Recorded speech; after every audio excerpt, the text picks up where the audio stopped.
Chapter 338. Wu Bin furrowed his brows slightly when faced with Peony's inquiry.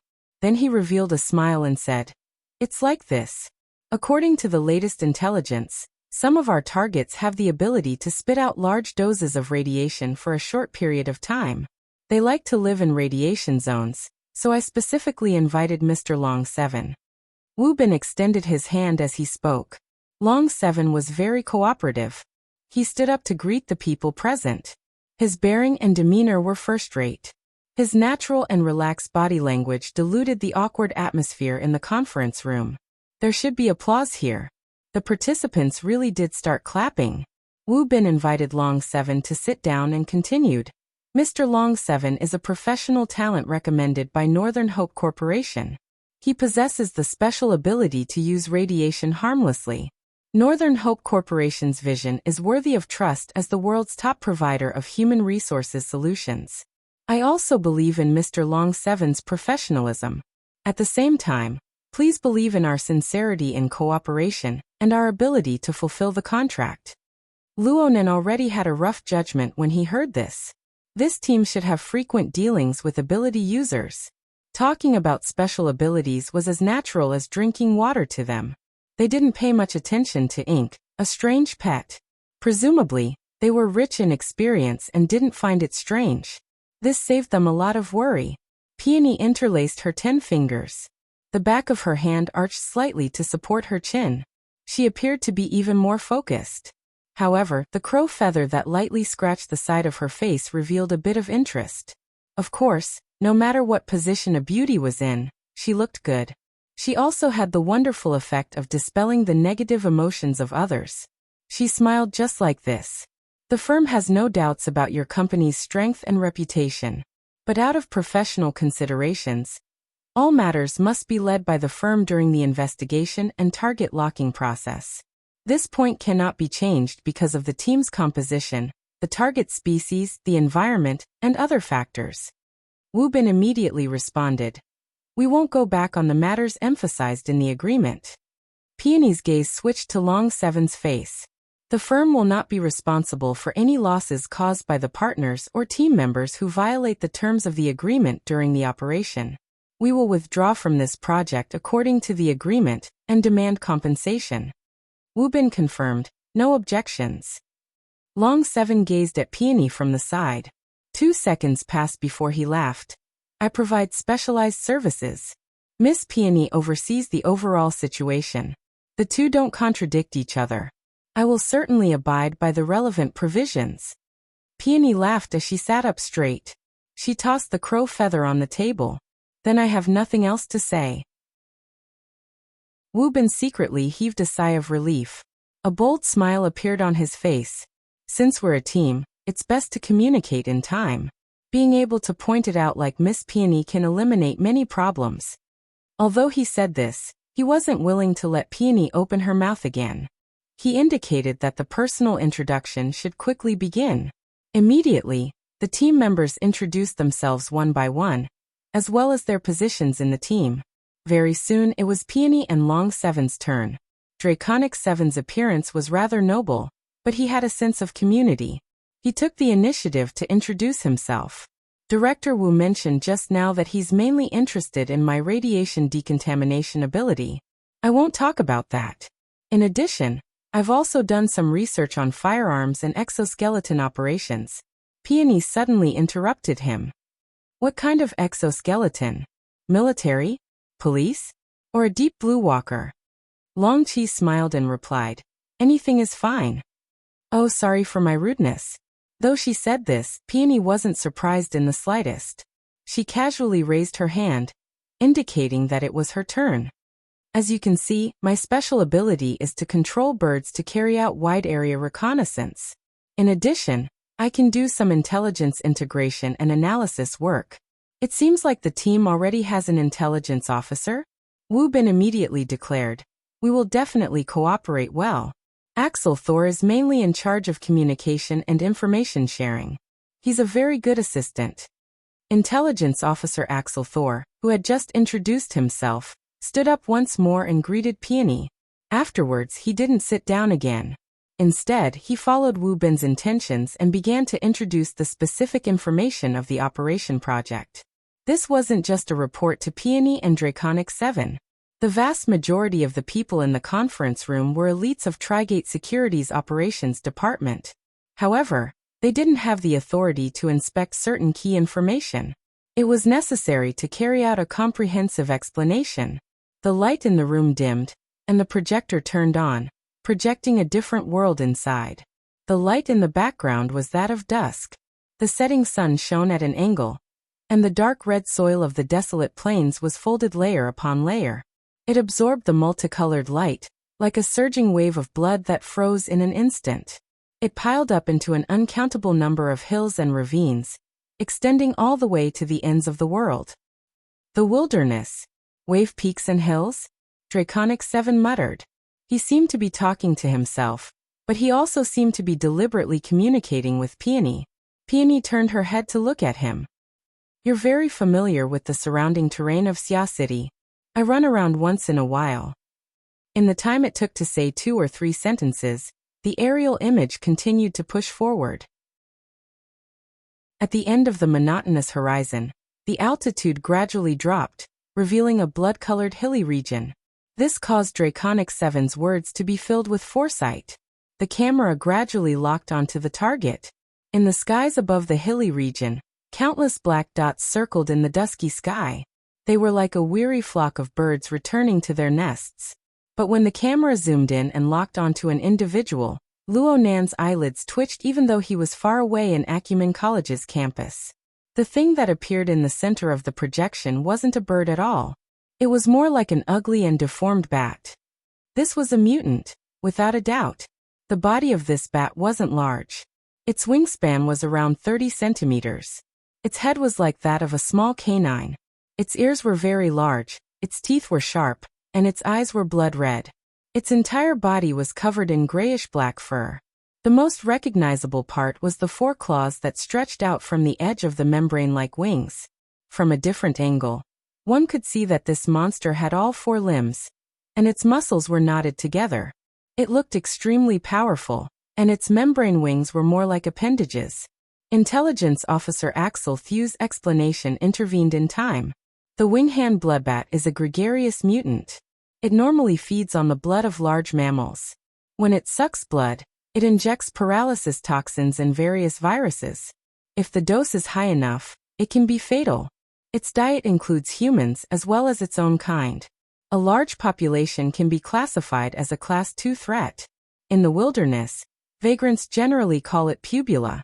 It's an onomatopoeia, an imitation of the sound it makes when it flaps its wings. He turned on the sound effects as he spoke. The sound of the scene was reproduced with extremely high fidelity. Hundreds and thousands of strange bats circled and danced in the air, emitting a strange sound. It was like a large number of flags fluttering in the wind. It was a continuous stretch. Axel Thew cut out an anatomical diagram at the edge of the projection. Everyone, please take note. The winghand bloodbat doesn't have a vocal organ. In its normal state, it doesn't make a sound when it flies or eats. It's a terrifying assassin of the night. It only makes a similar sound when it's courting a mate. Of course, they are extremely irritable and sensitive during these times. Their destructive power is at its strongest. As he spoke, a diagram popped up below the anatomical diagram. It seemed like this person's PPT skill was maxed out. The winghand bloodbat is in heat. When it sucks blood, it injects a virus that is highly contagious and lethal. There have been many records of small to medium-sized vagrant tribes being wiped out by the virus. For example, this place is the ruins of a vagrant tribe that perished. The camera's perspective shifted. One could see that there were some empty holes on top of the hill. They were quite regular, serving as doors and windows. These were the crypts commonly used by vagrant tribes. They were relatively sturdy and had strong concealment. They could avoid the majority of predators in the wilderness. The game 10 Days in the Wilderness had scenes of crypt battles. Even Luo Nan was no stranger to it. It was just that what appeared on the screen was deathly stillness. As the camera switched, a few dried-up corpses appeared amidst the rubble and weeds. Practically every single person's body was curled up. It was easy to imagine that they had experienced a bitter struggle. The conference room was silent. Intelligence Officer Axel Thew continued to explain. We need to pay special attention to this. According to the latest research, certain mutant winghand bloodbats have evolved to have limited control over the virus. I don't know if everyone understands what I'm saying. Long 7 interrupted and asked, are you saying that the winghand bloodbat can control whether or not the target is infected? No. It's the degree of infection. It might even include the probability of mutation. According to the experimental data of a certain research organization, a single winghand bloodbat has successfully caused 2 experimental bodies to undergo mutation. Human experiments? Intelligence Officer Axel Thew swept a glance at his boss and shrugged. The data doesn't show this. He didn't continue on this topic. He just patiently introduced all sorts of habits of the winghand bloodbat, including the latest results of various research organizations. He didn't even leave out the mutant subspecies. Inevitably, he also explained the routes and areas where this mutant could infiltrate Xia City one by one. Looking back, they spent a total of over 2 hours. Acumen College's morning classes had ended by this time. Trigate Corporation probably felt that it was too long and tedious. All sorts of drinks and fruits were placed on the table. Even Ink was given a cup of water. They waited until the end with great difficulty, but a rather impressive display board appeared on the side of the projection. There were many dark silhouettes and silhouettes on it. They were roughly divided into 4 layers. The top layer was a bit sparse, but the bottom layer was densely packed. There were at least 20 of them. The images of the wilderness and the flock of winghand bloodbats transformed into a mass of light and entered the first silhouette in the upper left corner. This was the tempo of the conference going on for 2 days. Long 7 couldn't help but shake his head. It's quite a large scale. Isn't it better to sound the red alert now? Peony's eyes and lips were smiling, but the meaning behind her words wasn't the same. She didn't expect a direct response from Wu Bin. She directly spoke to her pet. Mr. Ink, have you woken up? Ink, who had been a wooden statue for a long time, raised its eyelids. It really did sleep under Luo Nan's orders. It only left a strand of mental clairvoyance to observe its surroundings for Luo Nan to use. Otherwise, with its lively and restless nature, it would have caused a ruckus long ago. We've already prepared lunch. I asked the 2 experts to honor us. Wu Bin had no choice but to open his mouth to explain as he invited. The winghand bloodbats are exceptions. Peony cast a sidelong glance. 3 exceptions. And they're still called exceptions? There were 4 layers of silhouettes on the display board. The topmost layer had a total of 3, including the winghand bloodbats. The second layer had 5. The third and fourth layers each had 8. There were a total of 24. There was no need to talk about exceptions. Just the fact that 24 mutants had slaughtered their way into Xia City was one of the most serious public safety incidents in the last 30 years. Wu Bin continued to beat around the bush. The threat of these targets decreases in descending order from the top to the bottom. For this reason, we design milestones and stage bonuses. The topmost 3 have special prizes. Peony looked straight at Wu Bin's face. It's great to talk about money, but the government and military rarely engage in this sort of targeted search, right? This way we can increase efficiency. Yeah. It saves quite a bit of effort. Mr. Long 7, what do you think? Long 7 crossed his arms over his chest and made an action that wasn't very noble. The level of modern technology is really changing with each passing day. Peony pressed down on the goblet on the table and gave it a slight spin. The blue foam of the drink hung on the wall and spun. She then raised her glass and indicated to Long 7. Cheers to the future of the Earth. Chapter 339. It was the turn of autumn and winter. The night increased and the sun shrunk. Half of the afternoon club time had yet to pass, but the sunlight that poured into Acumen College was dyed with a layer of blood. It faintly overlapped with the wilderness in the projection. Luonan rode the campus trolley to the auditorium. His eyes were half closed, looking like he was sleeping yet not. Shuele didn't care. He had to split his attention.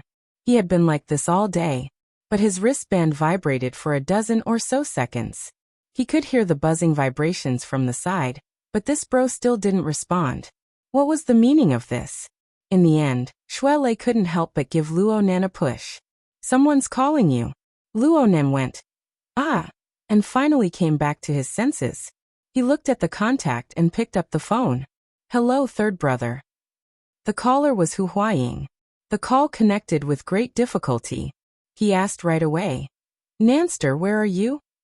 I'm heading to Gear. Okay. Hurry up and get over here. The construction team is wrapping up their work today. The underground facilities can be considered to have been repaired. They called Wuxia, and Wuxia called me. He asked you to come and check it out. Check it out. Luonan felt that it was quite comical. Ever since Gear was damaged by fire last week, it had become a gathering place for all sorts of immortals. There were always 5 or 6 or 7 spies. Check it out for what? Check the amount of intelligence collected by each clan? Of course, this matter had nothing to do with Xie Junping and Hu Huaying. In the end, Luonan was too high profile back then. He also displayed extraordinary importance to Gear. Even if there was nothing special about Gear, it would still attract a few glances. Plus, this place wasn't that simple. Luonan's mood swayed for a moment before he responded in a low voice. I understand. I'll be there in a moment. Luonan hung up and leaned back. He unconsciously furrowed his brows. Shuelei turned his head to look. You're not having a meeting anymore? Luonan grunted. I'm not having a meeting. It's too long. I don't really understand. Actually, his words were a bit insincere. Shuelei didn't hear it. He was just curious. What did they talk about?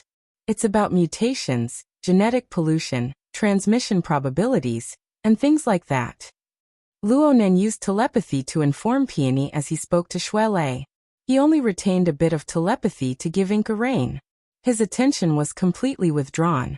It was already 4:30 in the afternoon. The meeting had already been going for 7 hours. Luonan withdrew, and he subconsciously let out a breath of relief. As time went on, the meeting became more and more involved in various professional discussions.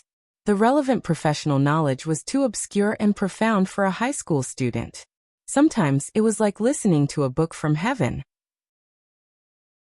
Forcefully trying to understand it was extremely taxing on the brain, and there were also inaccurate problems. If that was the case, then it would be better to directly listen to the results. The hidden indigo trading firm had arranged it this way. Luonan finally understood Zhang Yingying's good intentions. If he followed the pattern of today's meeting, then he wouldn't need to do anything for the next few days. But Luonan had to admit that this long meeting really broadened his horizons. The professional knowledge regarding the mutants and the wilderness, as well as the relevant intelligence analysis, were mostly unheard of and unseen. It was all thanks to the remedial classes that he had taken during this period of time. Otherwise, he probably wouldn't even be able to grasp the relevant basic knowledge. Recently, you have to be careful of cats, dogs, birds, bats, and mice. Don't get hurt by them. By the way, there's a recycling stratum in the Twin River District. Pay attention to the people. What's wrong? Virus infection? A plague outbreak? It's not that serious. It doesn't affect normal people too much. It's mainly us. Luonan recalled the knowledge he obtained from the meeting and gave Shuelei a warning. Mutants spread the virus. The stronger and stronger the infected person, the greater the probability of a mutation occurring. Ability users were the most dangerous group. Just like the storm caused by the splitting and spreading of the human-faced arachnid some time ago. Aside from a few unlucky bastards who were close by, normal people practically escaped unscathed. But many ability users of the Xiao City branch were controlled by the parasite, causing a huge mess.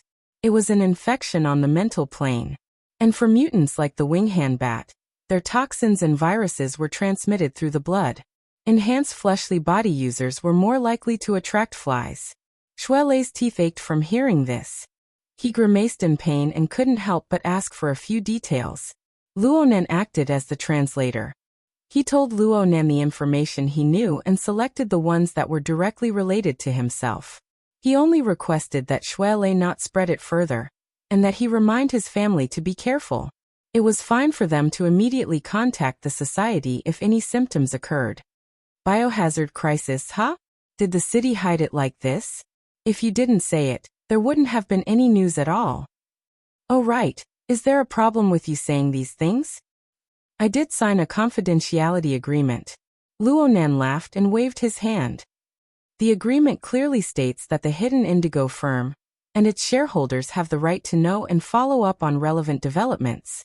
They also have the right to notify relevant stakeholders at their discretion. But it shouldn't cause any social impact. Isn't that fine? Social impact. Shuelei didn't quite understand. Don't go on the various authoritative media outlets. Rumors don't reach a certain scale. This should be fine. Shuelei let out a sigh of relief, but he couldn't help but laugh in spite of himself. This agreement isn't worth a fart. It can be considered an unequal agreement. This clause was indeed extremely vague. If one were to force the words out, then the scope of knowledge could be expanded limitlessly. The Xia City branch was a shareholder of the Hidden Indigo firm. It was also a relevant public welfare party. And Shuelei was also a member of the society. There was no problem in terms of legal principles. It was unknown how many times Peony had used this sort of method in the meeting to torment Wu Bin to the point where he wanted to cry but had no tears. This was another harvest of Luonan's today. Aside from professional knowledge, it also included methods and techniques for handling matters. Peony Long 7 Director Wu Bin, Intelligence Officer Axel though. And the others had done a very good demonstration of this. Luonan spoke to Shuelei, expressing his emotions. Swords and blades, killing silently. Just what are these people's brains made of? He truly admired Luonan. Luonan had experienced many things ever since he entered the inner world. He was always in the eye of the storm, and he was always the target of concentrated fire. There were many times when he needed to be at the forefront, contending against his opponents and negotiating with his teammates. There was no room for buffering. Reality proved that he wasn't a natural leader. To a certain degree, he was even lame. Ever since he was 10 years old, he spent the vast majority of his time in experiments, burying his head in research. His personality was introverted to the point of being autistic. He had no concept of certain things at all. He could only follow his feelings. There were many flaws in his actions, and there were many times when he was courting death. Fortunately, his luck was decent. He had the support of the power bestowed upon him by formatting theory. He also had the help of He Yuan, Zhang Yingying, and even big shots like Ouyang Chun. Otherwise, he wouldn't have died a violent death on the streets. Instead, he had stumbled his way through life until now. As for today's meeting, Luonan stayed behind the scenes, a rare sight. Only a strand of his mind was tied to ink. He kept his mouth shut, only bringing his eyes and ears. His experience along the way was truly pure observation, and he truly benefited from it. This was especially true for Peony and Long 7. Peony had a strong ego, but she was very good at using her beauty to conceal herself. Long 7, on the other hand, was a needle hidden in silk. His sharp and arrogant aura was hidden under his confident and noble words and actions. The two would sometimes oppose each other with equal harshness. Sometimes they would cooperate closely. Even a seasoned character like Wu Bin was brought into the rhythm of the entire meeting. The title of team leader had long since ceased to exist in name. The attraction of this sort of scene was much stronger than the dry classroom teaching. Peony and Long 7 were both in their 20s, but their reserves of knowledge, their behavior, their words, and even their personalities made Luonan feel that it was wonderful. He was very envious, and perhaps even a bit inferior. There was a difference of 6 or 7 years in age. Was the difference that big? Would he be able to reach this level if he trained for another 6 or 7 years? All right, it seemed like there was a glimmer of hope. Another call came in just as Luonan was describing the situation in the meeting to Shuelei. This time, the call came from a different channel. It was a vibration from the Hexa ear. It was Zhang Yingying. After the call connected, this sister excitedly cut to the chase and asked, "Did you shock them?" Shocked. Luonan sighed from the bottom of his heart. Your firm is full of elites. That Peony is really amazing. She seems to be from our school. Hey, you jumped into the sea to catch lobsters. Now you're being modest? Don't just praise others. What about you? Me? What else can I do? I was just pretending to be a crow there. Crow my ass. I think you're the one who's lost your mind. Bro, you're the core of this project, okay? It doesn't matter if they're elites or not. If you don't say anything, are they playing hide and seek in Xia City? Zhang Yingying's mood drifted erratically. She had been laughing and joking earlier, but now she was resentful that Luo Nen didn't live up to her expectations. The firm outsourced this project to you because of your mental sensing ability. All the work revolved around you. If our firm wants to finish the work, we might as well throw the money into the sea. At least we can hear the sound of it. Luo Nen didn't know how to respond. This was different from their previous bickering. Zhang Yingying was completely standing on his side. She had said everything that needed to be said. It would be a bit rude for him to refute her. He was silent for quite a while, but Zhang Yingying let out a sigh. She slowed down first. I'm not blaming you. I just feel that this opportunity is very good. It's more or less tailor-made for you. You handled things like a game. You can't treat the invasion of mutants as child's play. Describe. I'm just describing, okay? Haven't you noticed? Your biggest problem is that your heartstrings are too taut. Isn't it just searching for mutants? With your mental sensing ability, you're pretty much the only one in Xia City. Aside from the boss and the president, no one can do it better than you. This is your profession, your domain. You're the authority there. If you don't put on airs now, when will you? Oh my god. Luo Nan's silence spoke volumes. Zhang Yingying couldn't help but look up at the sky and let out a long sigh. You were at Frost River Reality and Ocean Sky Cloud City. Your performance was pretty awesome. You blocked people until they went crazy. You tricked people until they vomited blood. You killed people until they were completely annihilated. You were freaking godlike back then. It's only been a few days. How come you're shrinking more and more? I'm not shrinking. Luo Nan wanted to clear his name. Yes. You're an old man, but you can't keep it up all day long. Is your brain short of blood? Zhang Yingying's mouth was like a machine gun. She suddenly fired shots. Relax. Relax your mind. What are you nervous about? Are you afraid of losing face? Don't talk about your authority. Even if you're a bit flawed, you don't even show your face. So what if you're wrong? That crow is called ink, right? It's just a mask. With it blocking the front, no one knows who you are. You can laugh, you can curse, you can cry, and you can make a fuss. As long as you don't tell them, who will know? Chapter 340. Zhang Yingying stuttered a bit when Luo Nan really asked. She had spoken with a wave of emotion in an attempt to arouse Luo Nan's emotions. She didn't pay attention to what came before and after. She never expected that Luo Nan would be numb to the extreme. He even had the leisure to ask a question. Zhang Yingying had no choice but to make up a story on the spot. Look. People wear masks. They have an extra layer of protection. With protection, it's easier to let go.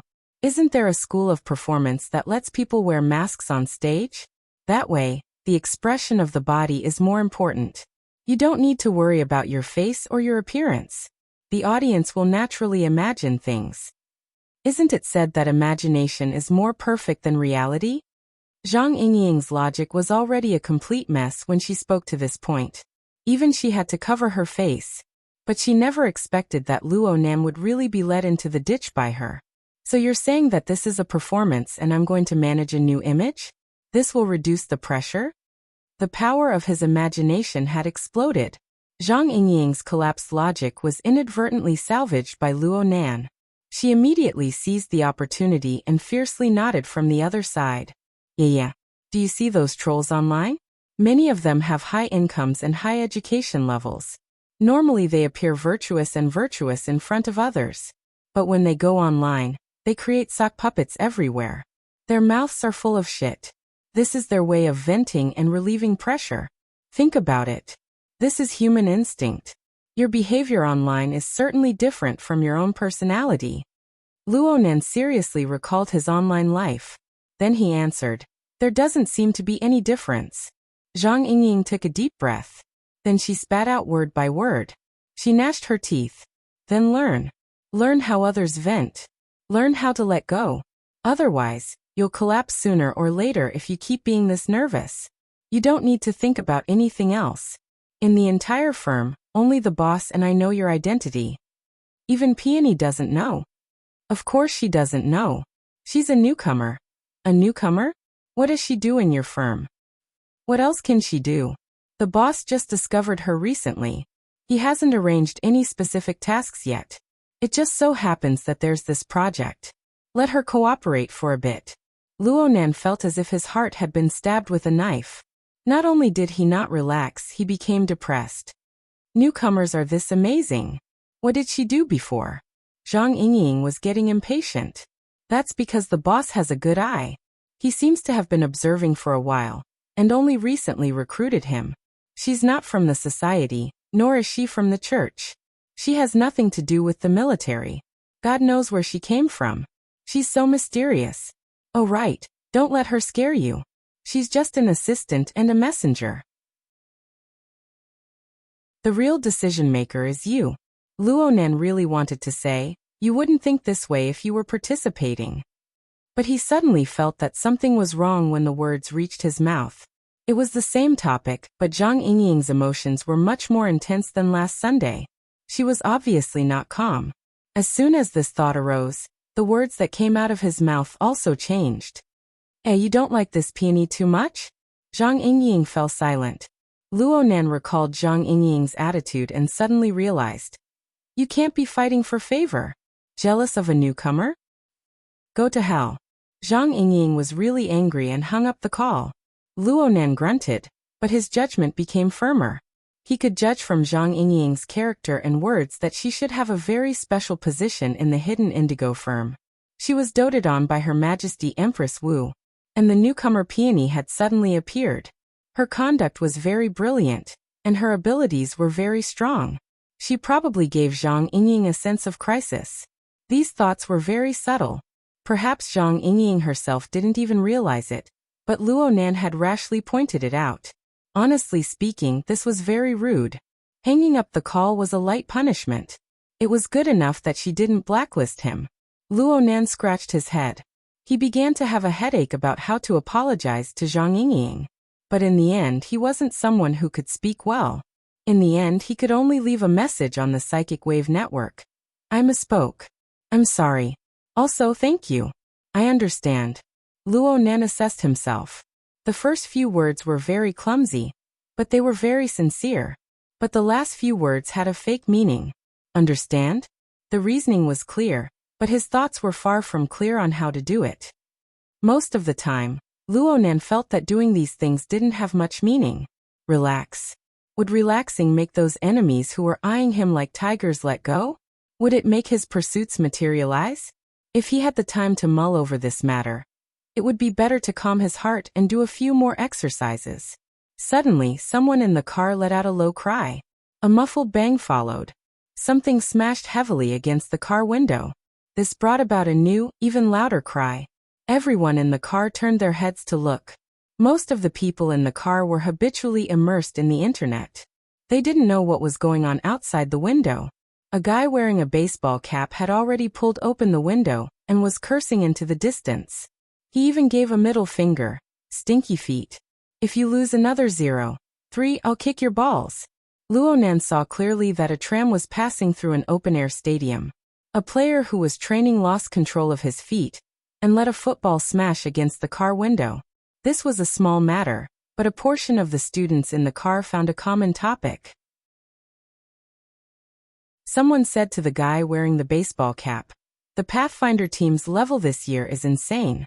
They can even lose 0-3 to Yunshang. Lucky for them, they even found Clark. Clark, that one-man race. He only knows how to run 100 meters along the sidelines. He wants to take the opportunity to practice track and field. How much transfer fee did the track and field club give him? Hey, he ran almost 20 kilometers for the entire game. If you can do it, why don't you go up? Go up and weed? After one lap, the turf will be fine, but his ankle will be broken. That's right. Lando Field is too trashy.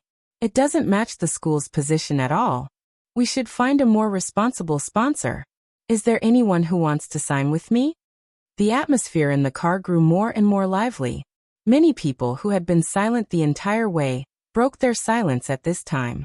They all participated in the discussion of the game. Some students had already signed on the school's message board. Some took the opportunity to collect the contact numbers of female students. They gained quite a lot. Luonan didn't care about this at first. He raised his eyes and wanted to return to his own mental world. But at this time, he saw Shuelei. He was also exchanging contact numbers with someone. They were discussing topics related to Clark's level. Luonan was inexplicably horrified. You know that guy? Of course I know. Clark. Kembo, the sports star of the school. He's a lightning bolt on the field. Rumor has it that he'll soon be selected for the City United team. I saw him compete at the beginning of school. His feet aren't as rough as others say. Shuelei responded as if it was a matter of course. Then he was horrified. You don't know? There are posters of him all over the school building right now. Luonan gaped. He looked at the chattering peers on the car, and his heart inexplicably sank. Several seconds later, he opened his mouth and asked, You know what a jungle owl is too? Of course. Our school's team plays 10 days in the wilderness. They lost miserably in the fall competition last month. You met someone from the jungle owl? Who? No. Luonan muttered a few words in response. He turned his head, and his gaze passed through the window, unconsciously sweeping the campus.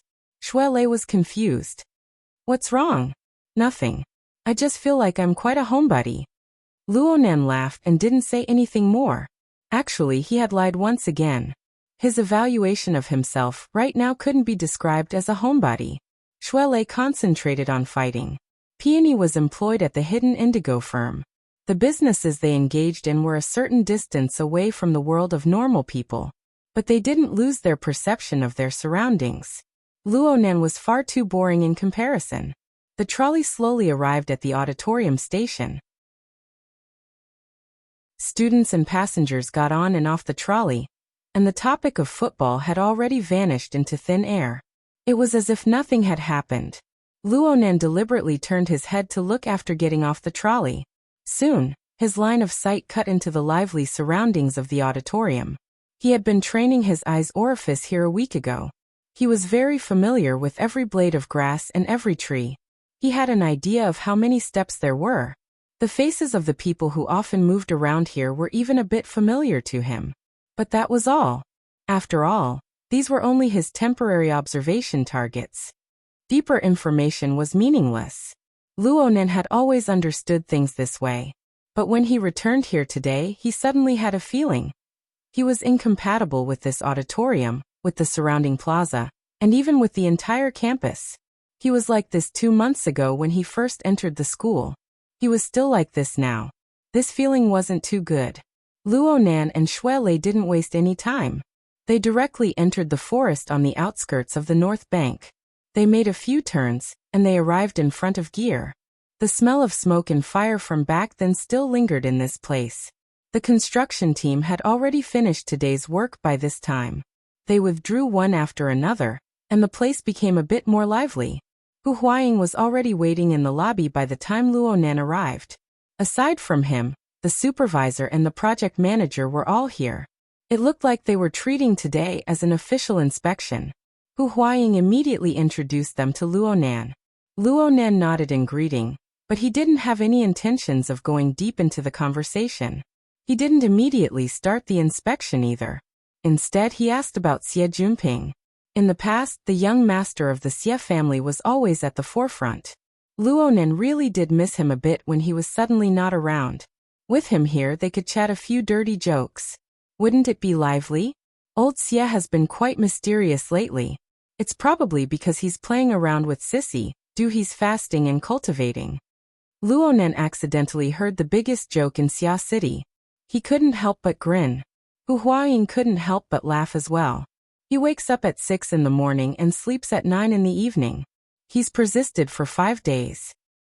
Oh, this isn't simple. But having a regular lifestyle is a good thing. It looks like he's persevering. The sissy Du that Hu Huaying mentioned was the former president of the Mystic Arts Research Society, Du Yong. Luonan had only met him once, so he wasn't too familiar with him. He just knew that Du Yong was a bit neurotic, but he was a decent person. They chatted idly for a bit before talking about gear. The project manager maintained his silence this entire time. The supervisor explained things to Luo Nan, but Luo Nan didn't really listen. It was nothing more than equipment installation and wiring, maintenance of various systems, and so on. Luo Nan grunted and grunted in response. He wasn't a professional, so he was entrusted to the supervisor according to the contract. However, it wasn't just the construction team. The supervisor's spy operation was also flying.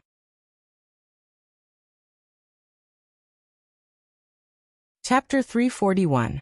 Luo Nan recognized that gear was currently attracting flies. In Acumen College, gear possessed a bit of a mysterious color. Even Xie Junping, a layman, had heard of names like the Ritual Society. He said that it was very suitable for carrying out mystic rituals. Then there was Luo Nan. It was hard for the professionals and experts to not feel that something was fishy. Actually, the Xia City branch had already made an assessment before the spies from all walks of life flooded in. They also said that the structure of the building was out of the ordinary. As for where the specific beauty lay, they were unable to come to a conclusion for a while. Because of this, He Yuan suggested that Luo Nan follow the principle of opening up is better than blocking, and let the spies in first. This way, they could not block everything and let the people from all walks of life speculate in their hearts. The matter of headquarters could serve as a warning. This was a smart method, but it was also a cowardly move. Luo Nan acted according to He Yuan and the others' instructions for a week. He turned a blind eye to the spies' actions on the surface, but in reality, he was fretful in his heart. He could not stop the spies from all sides. He could only swallow his anger, but this did not mean that Luo Nan would treat the spies well. He already had a plan in mind. He let the supervising engineer do as he pleased, and let him wander around the underground space. He did not express any opinions or emotions for over half an hour. The sky was already dark. The supervising engineer and the project manager were completely unable to grasp Luo Nan's pulse. They were unable to continue. Hu Huaying could roughly see Luo Nan's attitude at this time. She stood up and said a few words, sending the supervising engineer and the project manager away. After waiting for the outsiders to get lost, Hu Huaying asked, "Nanster, is this project not to your liking?" Luo Nan shook his head. "I don't understand professional matters, but there's nothing to be dissatisfied with. Let them continue to repair it. You know, this place is of great importance to me. It would be fine if nothing happened, but if something did happen, I need to take some precautions. When that happens, I won't be able to find outsiders." Old Xie said that this construction didn't restore the previous defense system. He wanted you to personally design it. You certainly don't lack professionals. Hu Huaying giggled, more or less flattering him. Last week at Ocean Sky Cloud City, he saw with his own eyes how the arrogance of the young master of the He family was suppressed. No, he wasn't suppressed. The flames were extinguished on their own. The group of people surrounding Luo Nan were all very mysterious. Perhaps they had great backgrounds. Especially He Donglo's older sister. According to their later understanding, she really was He Donglo's older sister. She had just retired from the special forces and returned home. Who would have thought that she and Luo Nan would play together? In the past, she was a bit puzzled by Xie Junping's attitude of trying to befriend Luo Nan in every possible way. But now it was different. If he was given a chance, he would be 10 times more enthusiastic than Xie Junping. No matter what was said or done, the Xie family was still the #1 business group in Xia City. The Hu family was a level lower. If the Hu family worked hard to catch up, it wouldn't be an exaggeration to say that the Hu family worked 10 times as hard as they could. At this point, he had another thought. Old Xie didn't take good care of this person, and instead went to play mysticism with Sissy. Was he relying on his relationship with him to stabilize? Or was he trying to cater to his preferences in another direction? While he was thinking, they walked out of the fire escape and entered an open space. The light was dim. There were no lights to illuminate the place. A dark and gloomy sky hovered above their heads. Hu Huaying had been leaning here for several days now. She had a clear understanding of the architectural layout of gear and the maintenance process. She swept a glance and said, "The atrium here is a bit messy. It's hard to avoid some junk falling down during the repairs. We have to wait until the end to clean it up." Luonan grunted and raised his head to look up. Gear had 7 floors underground, 4 floors above ground, and a half-sealed rooftop. There were a total of 12 floors. Right now they were on the lowest floor, looking at the ceiling of the atrium that was several dozen meters high. The architectural layout of gear was different from the vulgar. Only an architect or an insider like Luonan could understand how extraordinary it was. And the directions and angles were all different. However, for many people, the deepest impression they had of gear was the almost paranoid circular, stacked nested structure inside gear. And the most eye-catching of the series of structures was the perfectly straight atrium that connected all the floors before Luonan's eyes. The atrium of gear was different from most similar structures. The atrium of gear was located on the westernmost side of the building. Its edge was the outer wall of the building. Its height exceeded 50 meters, and the area it occupied wasn't small. If the lighting wasn't turned on and the angle of sunlight wasn't suitable, the pitch-black hole would be very frightening when looking down from above. Thinking about it in a crooked way, this was a good place to commit suicide. The outer wall of the atrium was surrounded by high-strength bulletproof glass, most likely to prevent similar situations from occurring. Every floor didn't leave a single gap. Jumping down really required skill. Luonan stood at the bottom of the atrium and raised his head to look at the sky. He could see the evening sky. The dusky sky was smeared with colorful paint. Aside from a sliver of the setting sun, the only thing that could be seen was the lights of the metropolis. The atrium had a diameter of 12 meters. It was already extremely spacious, but due to the height issue, it appeared rather slender no matter what angle one looked at it from. Only when one reached the bottom and personally experienced it would one know just how enormous this space was. Luonan smiled at Shuele. "You can train here every day. The air isn't stuffy, right? When it rains, you can seal off the rooftop. It's more convenient than outside." "I can give it a try." Shuele grinned. He had been treating himself as a bodyguard ever since he entered gear. He didn't utter a single word and was extremely vigilant. He even operated the testing equipment provided by the society in secret, in case the construction team left behind some things that couldn't see the light of day. Right now he was chatting with Luonan, and he finally relaxed. He imitated Luonan and raised his head to look at the sky. He suddenly had a strange thought. The rooftop ceiling platform should also be made of glass. It's like an astronomical telescope. Actually, it does have this function. Hu Huaying remembered that there was information about this in the information. She immediately showed off. It can be realized through an internal mounting module. The equipment room is on the 6th floor underground. Of course, special lenses are needed. The modification can be completed in an hour. Of course, this telescope can't be turned. It can only look at a small area above our heads. An hour? Shuele was a bit moved. He really wanted to see it. Hu Huaying hurriedly added, "It can't be done now. This function was remodeled in 91. Not long after it was completed, the Order Club collapsed. The newly purchased equipment was completely sold off. They lost several $100,000 after depreciation. Are you playing with me?" Shuele rolled his eyes. Before he could say anything, Luonan sneered, "Drawing legs on a snake." Hu Huaying was stunned. Honestly speaking, she didn't understand what Luonan meant by these words. But it didn't affect her from echoing. "So, the snake's claws have been chopped off." Luonan didn't say anything. He looked up at the night sky above his head in silence. It was unknown where his thoughts drifted. Hu Huaying and Shuele locked gazes. They were just about to speak when Luonan raised his arm to look at his wristband. His brows furrowed. "Someone's looking for me." "Third bro, you chat with Shuele first. I'm going to take a call." Hu Huaying really wanted to agree. Then she would drag Luonan and Shuele out for a meal and a game to strengthen their friendship. But she thought about it again. Luonan had an introverted temperament. He couldn't be impatient when it came to making friends. This was to avoid going overboard. She immediately said, "You go do what you need to do." I won't stay any longer. Sure enough, Luonan didn't urge her to stay. He nodded and thanked her once more. Then he hurriedly walked into the fire escape passageway. It looked like this was a very private call. Shuelei and Hu Huaying rode the elevator together to send Luonan off. Soon, peace was restored in the atrium. Luonan waited for the elevator to go up. He didn't turn on his wristband as he stood in the fire escape passageway. Instead, he squinted his eyes, and his telepathic thoughts leaped out. He arrived at a business hotel several dozen kilometers away.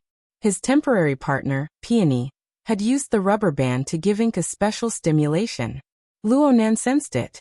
As for the reason, it was very simple. The meeting was adjourned. Luonan looked at his watch. It was around 6 o'clock in the evening. The meeting had been going on for nearly 9 hours. Peony walked into the elevator with Ink still holding on to her shoulder. They looked quite compatible. But it was different from when they came. There was another person in the elevator. It was none other than Long Seven. The two didn't have any intentions of communicating further. Long Seven was paying more attention to Ink in the elevator. He exited the elevator and went to the underground parking lot. He walked straight to the front row of parking spaces. There was a supercar there. It wasn't low-key at all. Luonan vaguely remembered that this was where Old Jin parked his car. Where did the man and the car go? Old Jin's commoner SUV drove in right when he was baffled. It flashed its lights twice and stopped in front of Peony at the elevator entrance. Clearly, he hadn't waited a day in vain. He had bought a Big Mac from who knows where, and he was eating it with relish. Peony let Ink go to the front passenger seat while she sat in the back. Old Jin opened the window, dispersing the smell in the car. Then the car started, but he heard Long Seven call out at this time. See you tomorrow. Peony waved her hand rather reservedly, and the car soon drove out of the underground parking lot. Only now did Peony get down to business. She spoke quickly. The meeting will continue tomorrow.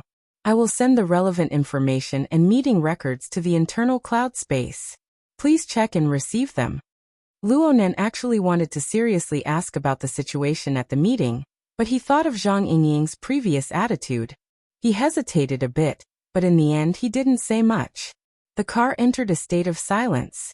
Now it was Old Jin's turn to ask, "Where do I get off?" Luonan remembered that Peony seemed to be someone from Acumen College. It was impossible for this woman not to be suspicious when he got off the car with her. Since the firm couldn't hide his true identity, he might as well play it to the end. I'll leave once we're out of the parking lot. Then see you tomorrow. No one exchanged pleasantries. They waited for the car to drive onto the main road. And Ink jumped out of the car. It spread its wings and flew into the night sky. At the same time, Luonan logged into the cloud space over at Gear. He looked through the meeting records. He had gotten the relevant documents from Trigate Corporation. This company did things fairly properly. At the very least, the meeting records were clean and clear. Peony even marked them one by one, highlighting the key points. Luonan really didn't know where she got the energy and time. Aside from the information, she even wrote a short report, introducing the situation of the participants. The focus of attention was naturally Long Seven. Peony had already come to a preliminary conclusion, but the point of entry was that fashionable ear. In Peony's report, the earring was made from some sort of superplastic memory alloy material. It could greatly deform under high temperatures. It was a mechanical key favored by burners. In other words, Long Seven was very likely to be a deep blue walker. Plus, this person was relatively familiar with Xia City. He also had the special ability of radiation decontamination. Peony had already locked onto her target.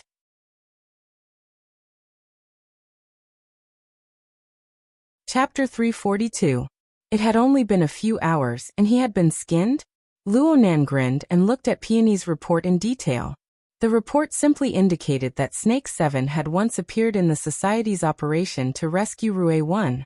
Of course, he was on the opposing side of the Society. Luonan didn't have a deep impression of this person. After all, 7 or 8 deep blue walkers had gathered that night, and there were many casualties. Only the heavens knew who was who.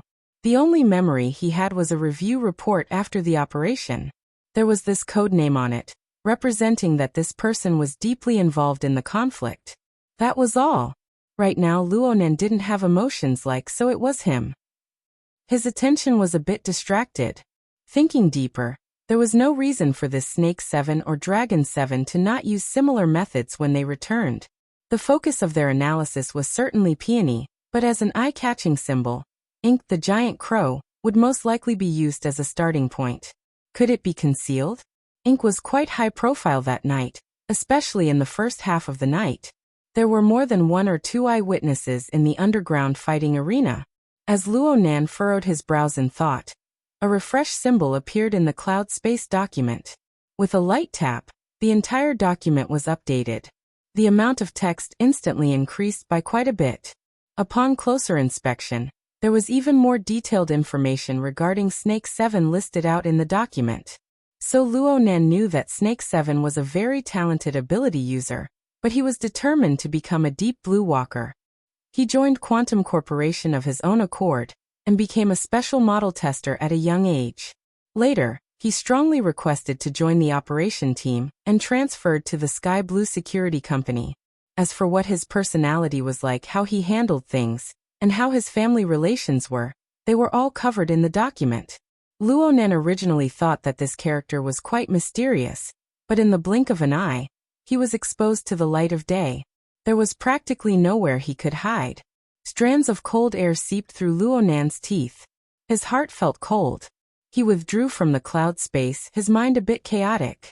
But one thing was very clear. With his current fame, special position, and use, every intelligence agency would absolutely not let him go. One small clue would reveal the general trend. From the perspective of Snake 7's fate, perhaps every intelligence agency had a document regarding him on their desks right now. They were constantly updated. Each and every one of his actions would be like Snake 7's. He would be completely exposed to the eyes of others. There would be no more secrets to speak of. Luonan stood at the bottom of the atrium in a daze. A few dozen seconds later, his wristband vibrated. Shuele called. "I'm training in the open space in front of gear. Just give me a shout when you get home." "Oh." Luonan responded subconsciously. Then he came back to his senses and expressed his refusal. "It's already dinner time. You can go back. You don't need to wait for me." School had already ended. The reason Shuele said this was because he understood Luonan's pace of life.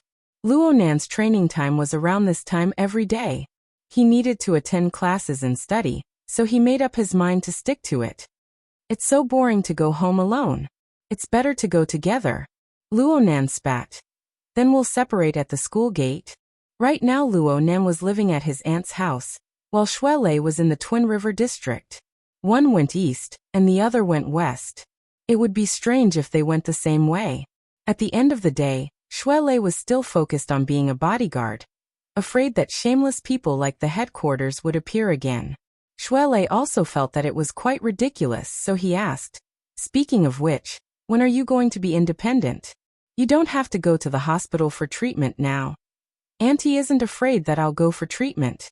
She's afraid that I'll suddenly go in for treatment again." Luonan knew that his health credit had gone bankrupt, and he was unable to explain the concept of the coupling of soul and flesh to Mrs. Luo Shuqing. He could only place his hopes on someone else. "My cousin will be back next week. I'll give it another try with her attracting the firepower." The two chatted a bit more, and Shuele went to practice boxing. Luonan was actually quite envious of Shuele's current state.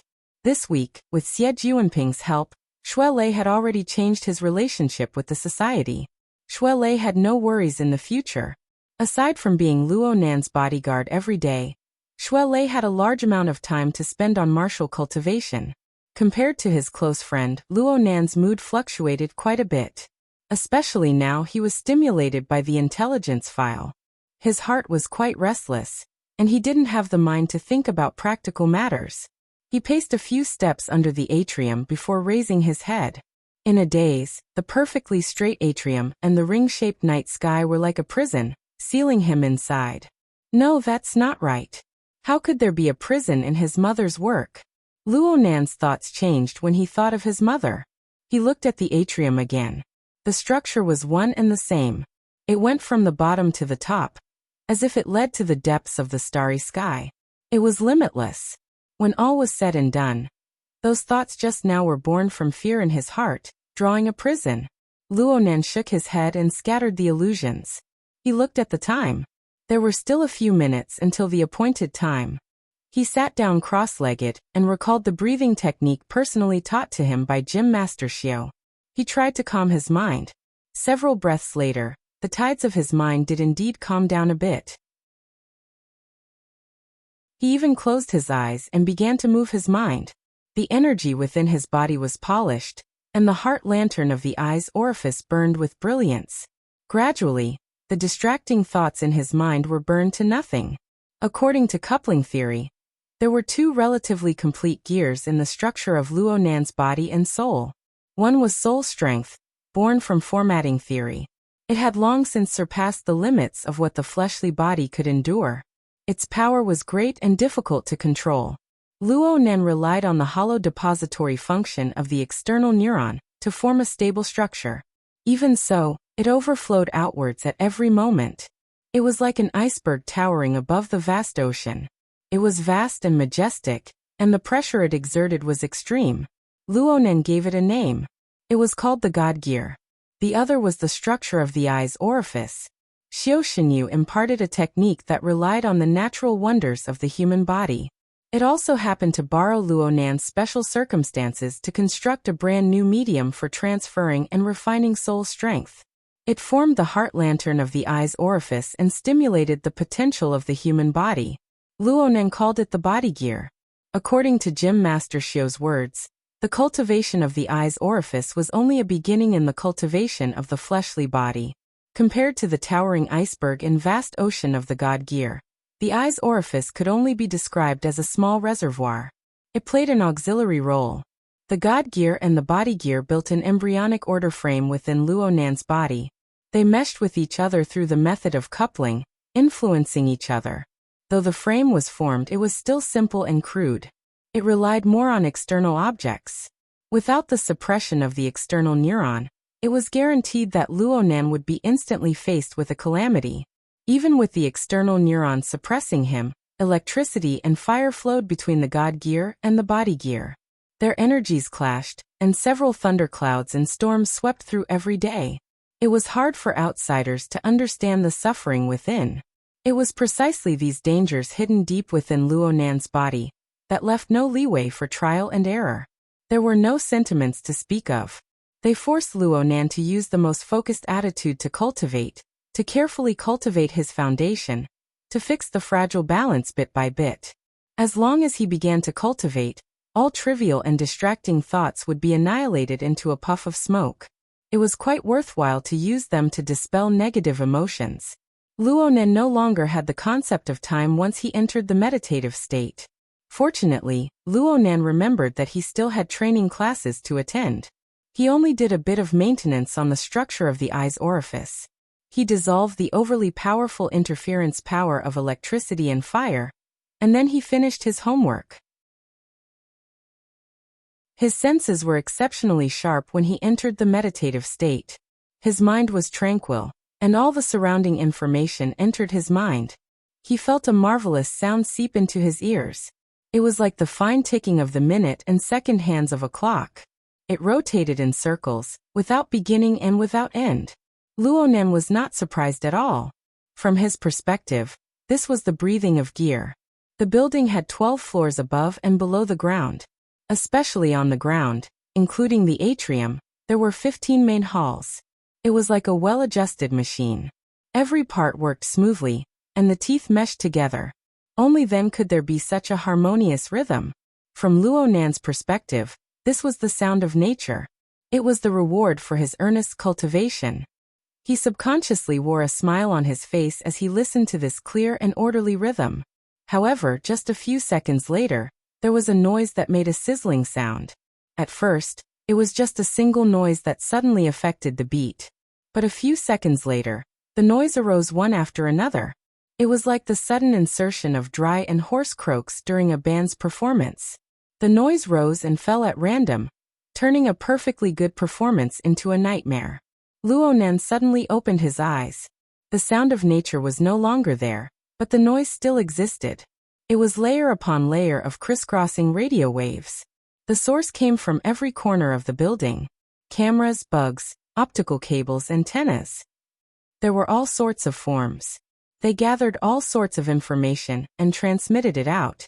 They were like pairs of cold and gloomy eyes, spying on Luonan's every move from every angle. It was like he was in a prison. Luonan raised his head. The darkness could not obstruct the strengthened vision of the heart lantern of the eye's orifice.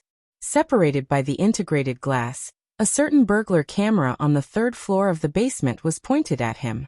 It was done openly. There was more than one monitoring device working in the surroundings. Luonan pursed his lips. He wanted to get angry, but he inexplicably felt that this was absurd and ridiculous. The corner of his lips unconsciously curled up. He was just worried that Long Seven's misfortune would fall on his head. He never thought that his thoughts would become a prophecy. Hey hee, what should come would come. Luonan squeezed out a dry voice from his mouth. The negative emotions that he had just dispelled were like a storm that suddenly descended. Rolling thunderclouds crackled as they assaulted his mind. Bang! The burglar camera on the 3rd floor of the basement exploded into pieces. Similar shattering sounds rang out from every corner of the building at practically the same time. Of course, there was also the muffled sound of tripping brakes.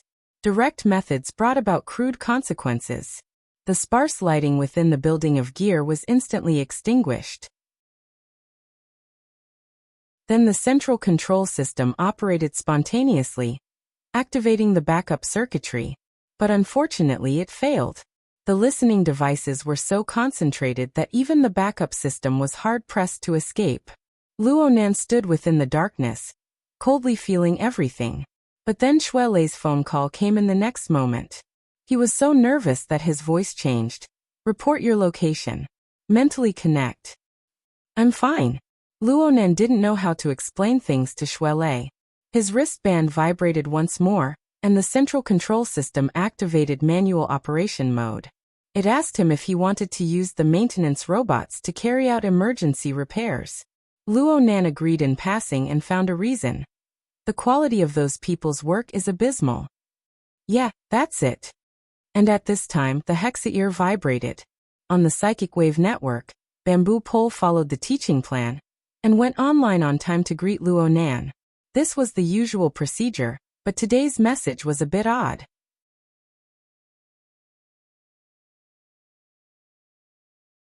Chapter 343. Luonan was stunned by the inexplicable message, but he soon connected it with the unforeseen event from before. How did he know? They're spying on me. Oh, I think they told me about it a few days ago. The direct logic aroused his anger, but a portion of his blurry memories became clear. The two sides collided, turning into a wave of meaningless emotional turmoil. Yes, He Yuan had proposed to install monitoring and alarm equipment in gear at the beginning of the Xia City branch's testing. This was to deal with unusual situations. Luonan agreed at the time. Bamboo Pole was responsible for the installation, and he even integrated the control system into his wristband. This was great.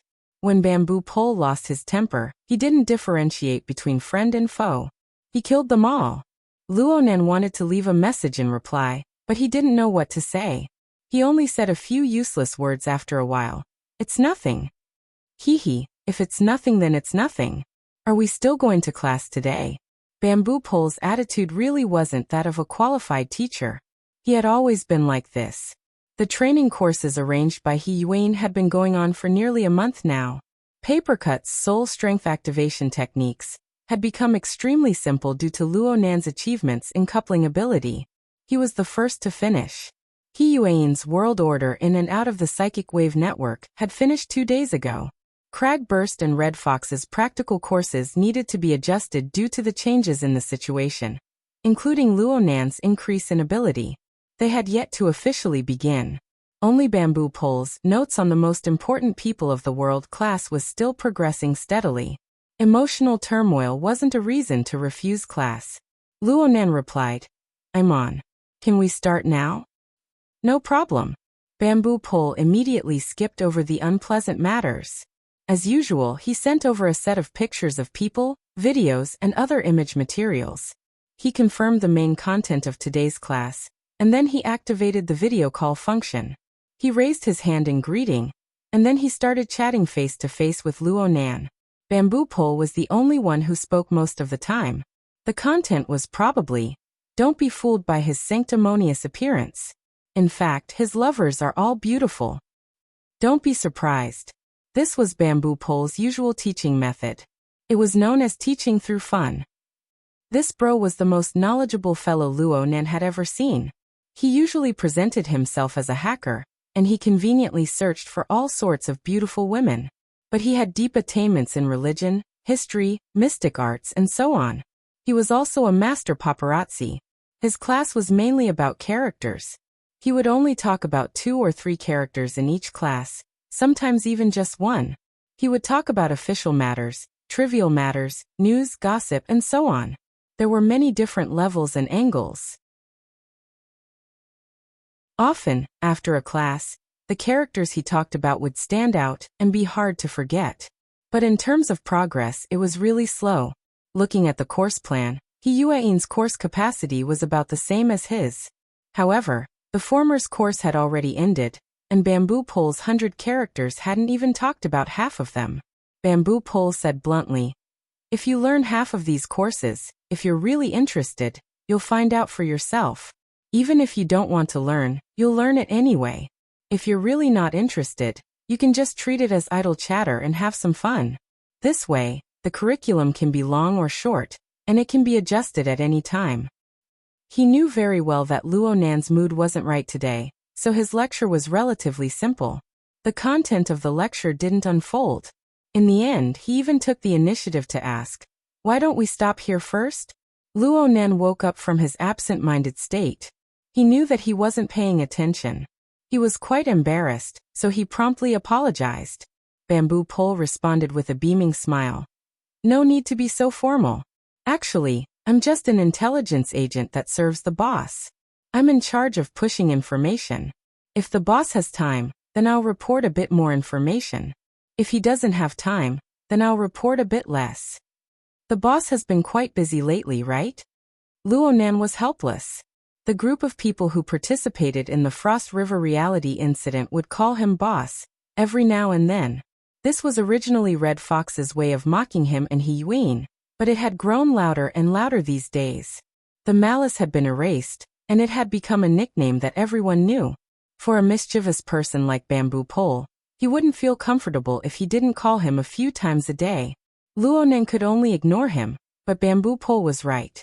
Luo Nan had been courting death these past few days. He had found Worker Zhai to be his tutor, learning the relevant knowledge of engineering. The amount of time and energy required to have some accomplishments in this major subject was far greater than a package of crash courses. However, his bad mood today had nothing to do with the pressure of learning. Right now, Luo Nan wasn't in the mood to attend classes. He really wanted to communicate with someone, but he didn't know where to start.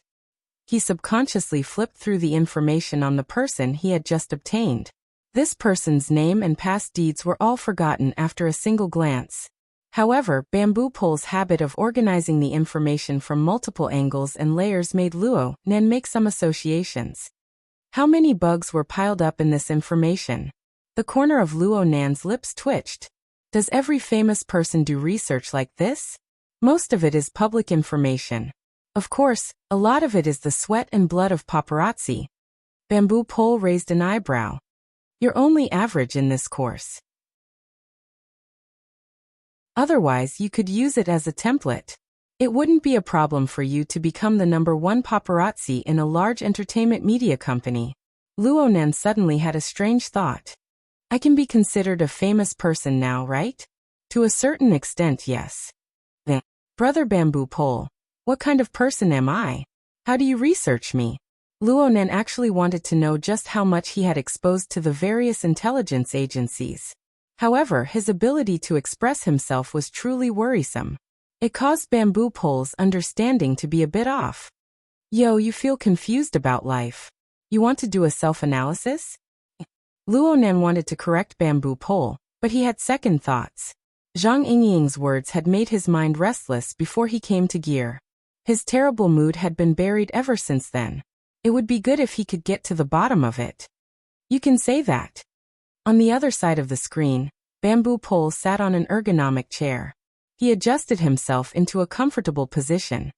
I've mentioned the method of researching people to you before. It's nothing more than the three aspects of nature, society, and psychology. Luonan nodded. It was true that he had learned this before, but it was quite complicated when he actually began to delve into it. Bamboo Pole chuckled. You asked in a hurry. I wasn't prepared. However, since you asked, let's treat this matter as material. Let's do a simple analysis. Okay. Luonan was indifferent. Let's first talk about your problem. A normal person, a person of society, has an instinctive mentality of privacy and a mentality of vigilance. People pay attention to other people's evaluations of themselves, but they very rarely take the initiative to ask others to judge them, unless they want to show off, or they lack self-confidence. This is the meaning of asking for guidance. And all of these are considered morbid. Luonan grunted and couldn't help but laugh. Let's just ask for guidance. It looks like the symptoms are a bit lighter. Bamboo Pole shook his head. There's no need to ask me. Ask yourself. Ask yourself right now. Ask yourself. How is your body's condition under natural conditions? Is it vigorous like a dragon or fierce like a tiger? Or do you have a hidden illness? Be frank. Your body hasn't completely recovered yet. Luonan couldn't do without the external neuron right now. The difference in scale between the God gear and the body gear was a stubborn illness. This was especially true for the uncontrollable growth of his mental strength. He still had no clue as to how to solve this problem. Fortunately, the number of human-faced arachnids that wandered through Xia City was gradually decreasing. Otherwise, Luonan might really explode if the wraith sign of the Blood Flame Order doubled in hunting speed. He had learned the acupoint cultivation technique from Gym Master Xiao, but he was unable to digest it on a large scale. Bamboo Pole didn't ask further. He changed the angle. What's your situation like in terms of social conditions? This time Luonan didn't hesitate. He answered, not good. Although he had the Xia City branch behind him and quite a few friends, Headquarters, Quantum Corporation, the Order of Justice, and the Blood Flame Order were all latent threats. If all of them were to explode, even 10 Luonans would turn to dust. In terms of psychological conditions, forget it. It's obvious. Bamboo Pole smacked his lips. There's a situation in all three major areas. The answer doesn't need to be said. Brother, to tell you the truth, the problem is heavy. Luonan didn't expect that this would be the result after a bit of analysis based on Bamboo Pole's template. Wasn't this completely warped? He forgot about the matter of the intelligence organization for a moment. He stared blankly for a moment before asking, how should I solve it? Bamboo Pole spread his hands. You want me to be your advisor? How can I be counted on to do something that even secretary he can't do? Luonan knew this, but he still wanted to ask, Brother Bamboo Pole, if you were in my position, what would you do? If I were you, I would turn around and leave. I would run as far as I could. I would hide as deep as I could. This is what they call a cicada shedding its carapace. Retreat in order to advance. Turn light into darkness. Forget it. I know you wouldn't do this. Just treat it like I'm talking nonsense.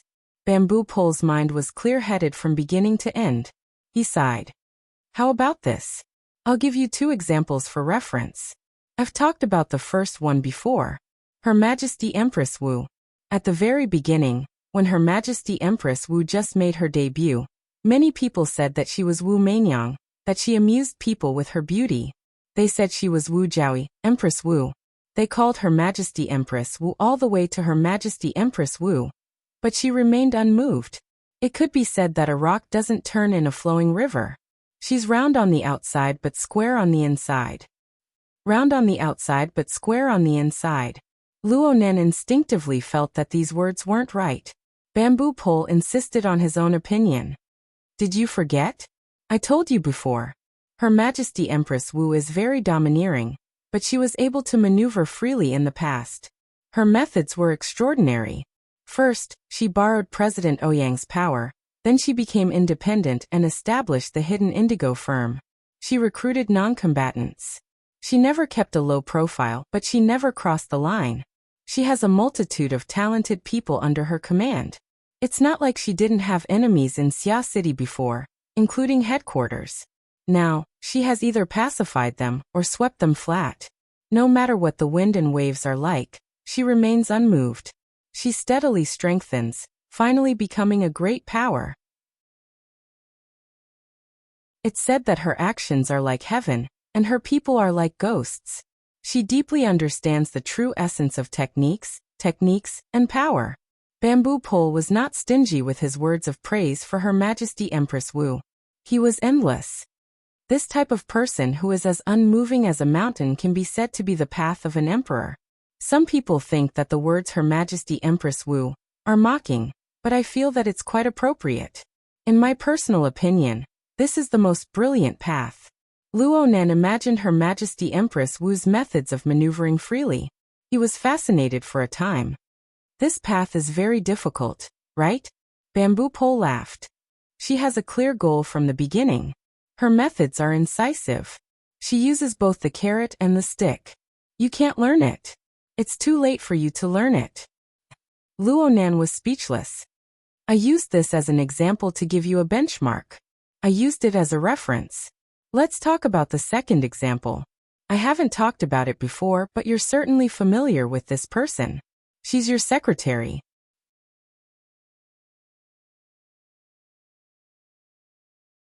Chapter 344. Through the psychic wave network, Bamboo Pole looked straight at him and grinned. I won't say much about other things, but since you've attended both my class and Secretary He's class, don't you have any thoughts? Probably. Luonan's heart wasn't as hesitant as his mouth was. After all, He Yuan and Bamboo Pole were both teaching cultural classes, and their styles were completely different. In private, he couldn't help but make some comparisons. Bamboo Pole encouraged, Tell me. There was no need to say much about Bamboo Pole's teaching methods. As for He Yuan, Luonan thought for a bit and said, Sister Yuan teaches. All sorts of information is readily available at her fingertips. She covers a wide range of details, and the context is clear. She is very captivating. What else? His arguments are precise, and his words are eloquent. Furthermore, they are often sharp and penetrating to the bone. Most of the time he points directly at the deeper business behind important events. The relationship between the secular world and the inner world, the traditional political structure and the new powers of ability users, is clearly understood. Bamboo Pole's eyebrows twitched. What you've just said, I think I've done pretty well. Of course, I can forget about the righteous promise part. But don't just praise me. Do you think I don't have any flaws? Or is it something different from me? He saw that Luonan was a bit hesitant, so he urged Luonan with all his might. Relax. I won't blabber. Plus, even if I say it, people will be open-minded. They won't care. I don't know what's missing. In the end, Luonan was an honest child. He didn't want to gossip behind Luonan's back. He pondered for a while before saying, I'm different from you. The knowledge points in class are more concentrated, and the pace is much faster than yours. Bamboo Pole laughed heartily and clapped his hands. That's right. Ha. Luonan didn't understand what was so funny about this. Bamboo Pole reminded him further. Isn't the timetable he arranged for you for the same reason? From morning till night, you followed him closely? It's all right. It's not particularly tight. Besides, if I don't do this, how can I quickly grasp knowledge? Of course you think it's normal, because you and she are the same kind of person. They're all like a taut bow. When they shoot out an arrow, it's sharp and indestructible. But what about during normal times? Luonan was slightly stunned. This was the first time he had heard someone place him on the same level as He Yuan. Bamboo Pole continued. No one in the branch can keep up with Secretary He's fast pace. It's as if there's a beast chasing after her. Ever since she had joined, she had assisted in the affairs of the branch and drawn up various systems. Of course, it was good, but it was a loose association, and they weren't in a state of war. Who could persevere every day? Out of 100 people, 10 are used to it, 10 are persevering, 50 are slackers, and 30 are dragging us down. Before we can face the external enemies, we will collapse internally. Luonan seriously suspected that Bamboo Pole had seized the opportunity to ridicule him. As a hacker, this guy was naturally skeptical of all constraints. He was a standard anarchist, and he never hid this when he taught. But Luonan really admired one thing about Bamboo Pole. Ridicule was ridicule, but Bamboo Pole and He Yuan were the best partners in these operations. Their tacit understanding was the highest. We are talking about an example. Bamboo Pole adjusted his posture on the ergonomic chair and said helplessly, "In a sense, people like Secretary He are very self-centered. Don't doubt me, I'm talking about you. Unconsciously or unconsciously, you always think that the earth will rotate according to your rhythm." Luonan, who was self-centered, could only listen. Let's not talk about it. Secretary He is actually a great person. She has a bit of a messiah mentality. She always feels that her way of doing things is good for everyone. She has a sense of responsibility for all living beings under the heavens. Perhaps with her family background, she really does know more secrets, dangers, and unspeakable difficulties than we do. But for a hopeless fellow like me, she's a bit boring. I can't raise any interest in pursuing her. Bamboo Pole's eyes slanted as he spoke to this point. What about you? The silence lasted for a moment. Luonan was baffled. Why aren't you talking? Bamboo Pole spread his hands. I'm asking you. You're much more autistic than Secretary He, and her goals are clearer than yours. Her techniques are more superb, and her mind is clearer. She knows her own shortcomings, and she is constantly improving. But you're different. You're only 16 years old, right? You're underage, immature, and your temperament isn't set. You have a head full of bizarre thoughts. Don't say it out loud. Isn't it tiring to use your brain to guess? Luonan's lips twitched. This wasn't the first time he had heard such an evaluation, but it was rare for Bamboo Pole to use an example as a foil. Luonan felt a bit sorry for He Yuan. Just as he was about to speak, Bamboo Pole raised his hand. There's no need to say things like justifying formatting theory and protecting my mother's work. Then what else was there to say? Luonan choked in an instant. Bamboo Pole stared at him for a long time before sighing. You don't have any other goals? Luonan imitated him and spread his hands. Just these aren't enough? What else do you want? Bamboo Pole sighed once more. Isn't this enough? Ah, what's there to dissect? You've said a long string, but the conclusion is already very clear. You and Secretary He are the same kind of people. You both live your days with your bowstrings stretched taut. Your goals are the source of your pressure. This is because those things are very hard to deal with. They are very hard to achieve. Luonan didn't like hearing these words. It's very hard to achieve? As long as it involves confrontation, it's very hard. Bamboo Pole took care of Luonan's mood. He erased a key phrase and highlighted another. Who are the people standing against you? If the disparity is too great, the harder you work, the greater the pressure. Unless you possess the ability to flatten everything, or at the very least, you have the ability to make most people compromise. Just like Her Majesty Empress Wu. Luonan was silent. Even Her Majesty Empress Wu rarely directly confronts a certain colossus. For her, growing and strengthening is her #1 priority. She takes the initiative. She prioritizes things. She has to do things step by step. It doesn't matter if she takes a few detours. Secretary He's route is very clear. It's to integrate the society's stragglers and stragglers.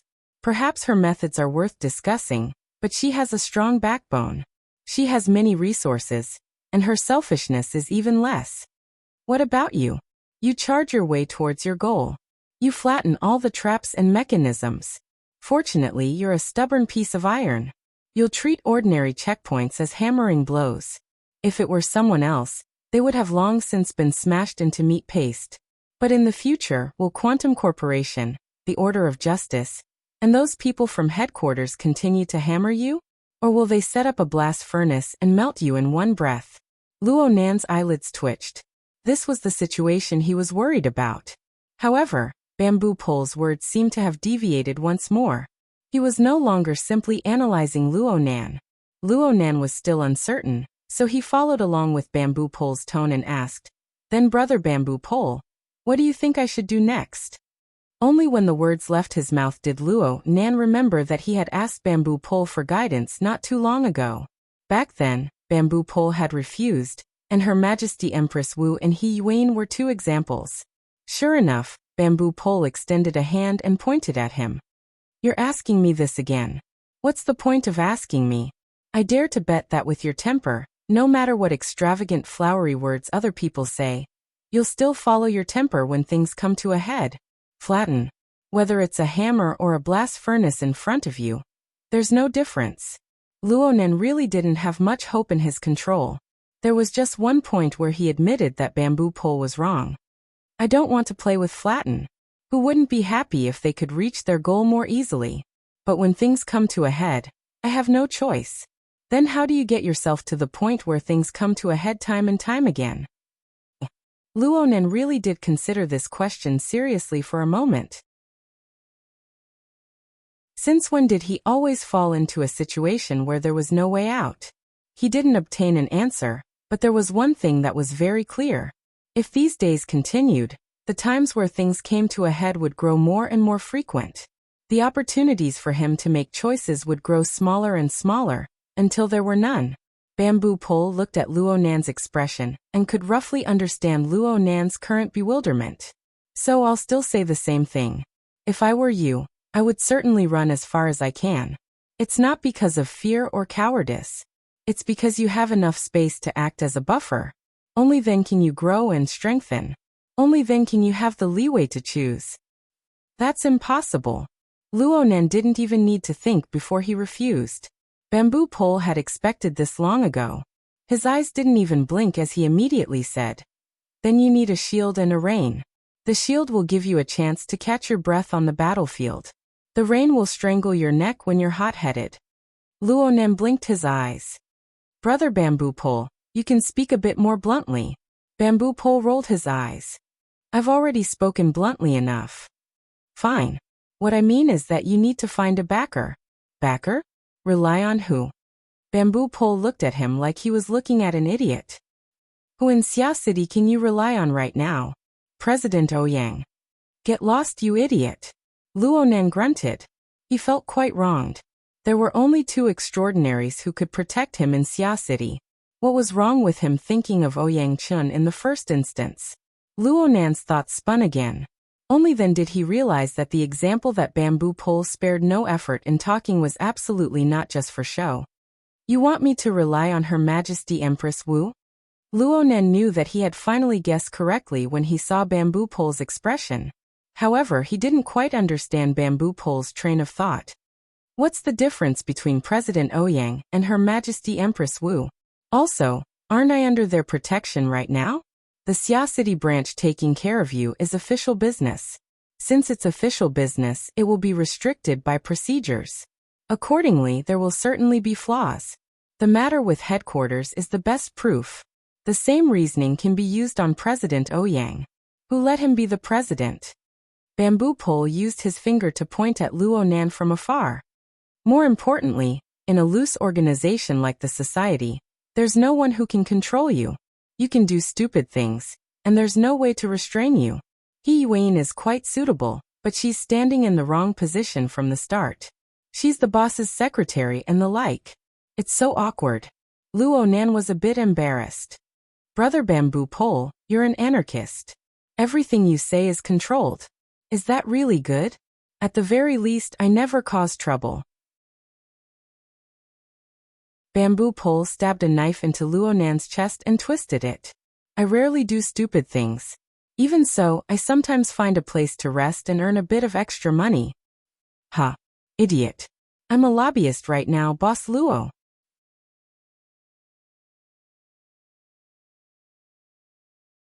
Chapter 345. Luonan bid farewell to Shuelei at the school gates and took a car back home. The car he rode in was sent by the Xia City branch. The driver was a professional security guard with extraordinary strength. The two were not familiar with each other, so they did not talk much on the way. Luonan was the only one staring blankly most of the time. It was just as Bamboo Pole said. Today Luonen had indeed become a lobbyist in addition to teaching. And the person who hired him was the legendary Her Majesty Empress Wu. Bamboo Pole was eloquent, and his persuasive skills were sufficient. Luonen was indeed a bit moved at the time. But the awkward thing was that he had pretty much forgotten all of these words by the time he got in the car. It was not that he was not attentive, but that he was overly nervous. Luonen had always been the focal point of the society during his time there, but this was the first time he had accepted a genuine recruitment like today. He lacked the relevant social experience. His mind was a complete mess of distracting thoughts when he encountered this matter. He did not know how to respond.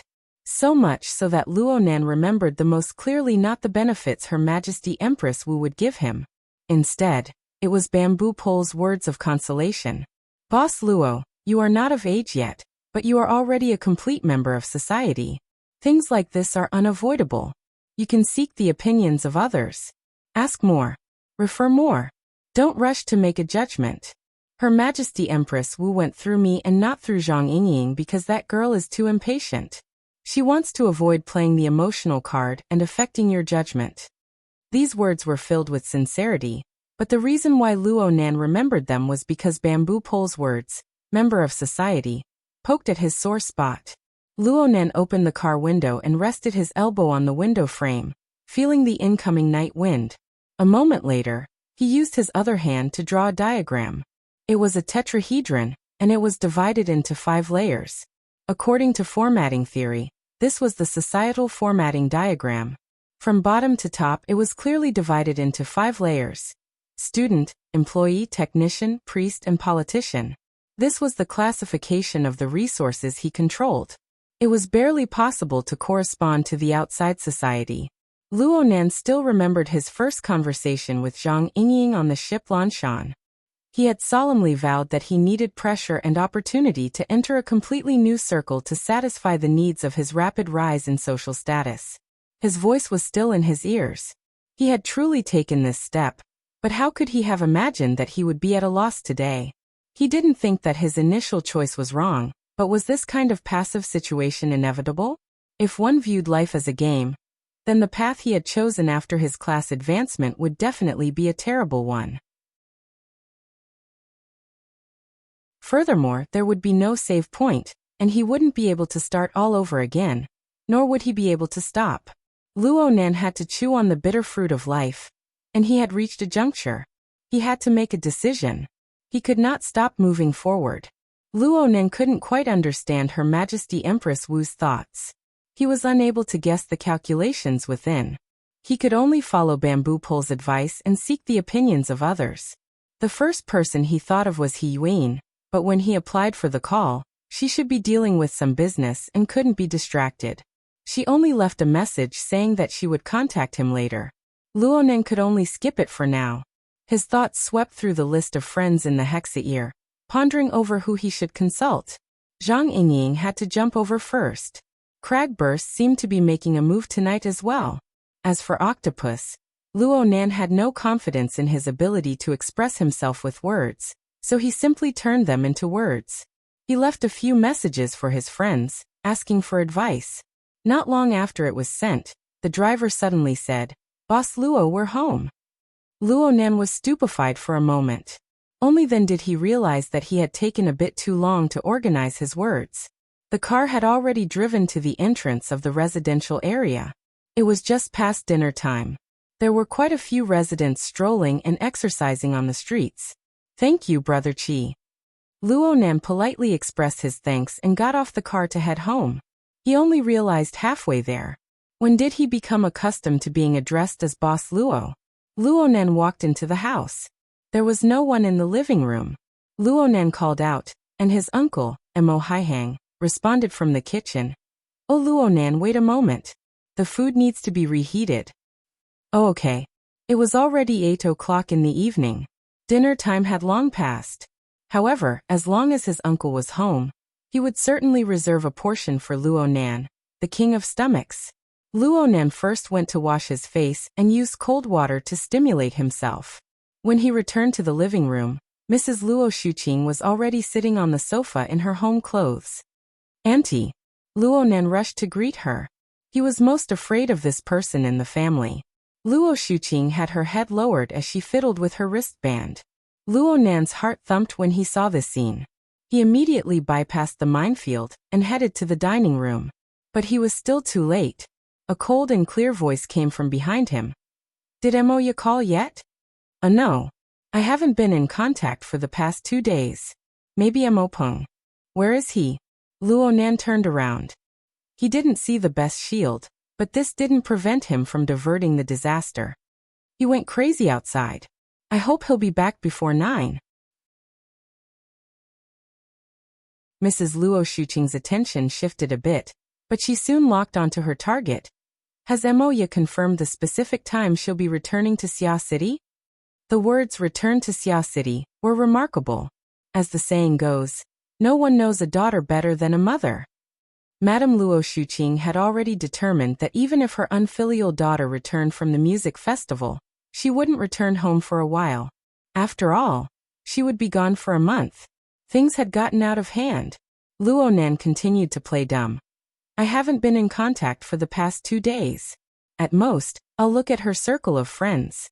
Won't she be back after the music festival ends? Luo Shuqing raised her head to look at her nephew. In the end, she couldn't resist her doting heart. She sighed and didn't pursue the matter any further. Let's go eat. If there's nothing going on at school, we'll adjust the time for supplementary lessons. It's not good to eat too late. Luo Nan responded vaguely and quickly sat at the dining table. His uncle just happened to deliver the sliced beef with a small pancake. The pancake was wrapped with beef and scallions. The texture was firm and crisp. It was very chewy and went well with the rice. Luo Nan was half serious and half fake in order to avoid trouble. He buried his head in the food and didn't give his mouth any time to rest. His uncle sat on the other side of the dining table and sighed. It's fortunate that you're practicing martial arts. Otherwise, your body would be out of shape if you continued like this every day. This was a good topic. Luo Nan's mouth wasn't idle. He could only nod over and over. Aside from Mo Peng, no one in the family has ever been fat. If you have the ability, then feed that unfilial daughter into a pig. I want to see how she'll go wild in the outside world. Luo Shuqing was annoyed by being alone in the living room, so she came to the dining table. His uncle immediately shut his mouth and smiled, avoiding the frontal attack. Luo Shuqing knew that her husband had an impenetrable ability. Her gaze turned to a certain person who was the easiest to bully. Luo Nan hated that he couldn't stuff the entire beef pancake into his mouth. But he had eaten too quickly just now. The previous roll had already entered his stomach. Right now there was a gap, and he couldn't avoid it. His brain heated up, and by some strange coincidence he self-destructed. Today, a friend's boss wants me to go work at her company.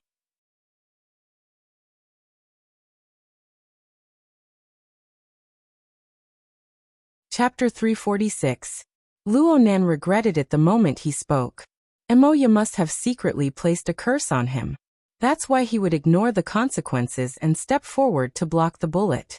No matter how much he regretted it, he could no longer swallow the words he had spoken.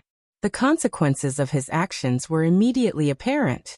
His uncle and aunt's gazes were directed at him at the same time. They were puzzled at first, but then they became vigilant. Your friend? Boss. What do I want you to do? What kind of company is that? There was a sequence of questions, but the meaning behind them was the same. Luo Nan knew that he had poked a hornet's nest. He was unable to explain why his family's introverted otaku would suddenly attract the interest of a social company.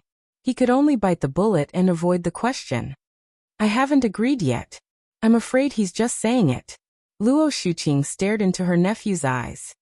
The question now is, why is this company interested in you? Why can't she be interested in me? Luo Nan forced himself to be thick-skinned. He was prepared to pester her endlessly at any time. Luo Shuqing wanted to say more, but Mo Haiheng gestured for his wife to stop. He maintained his smile and said calmly, Let me ask, why didn't you agree? Is the pay not suitable, or the time does not permit?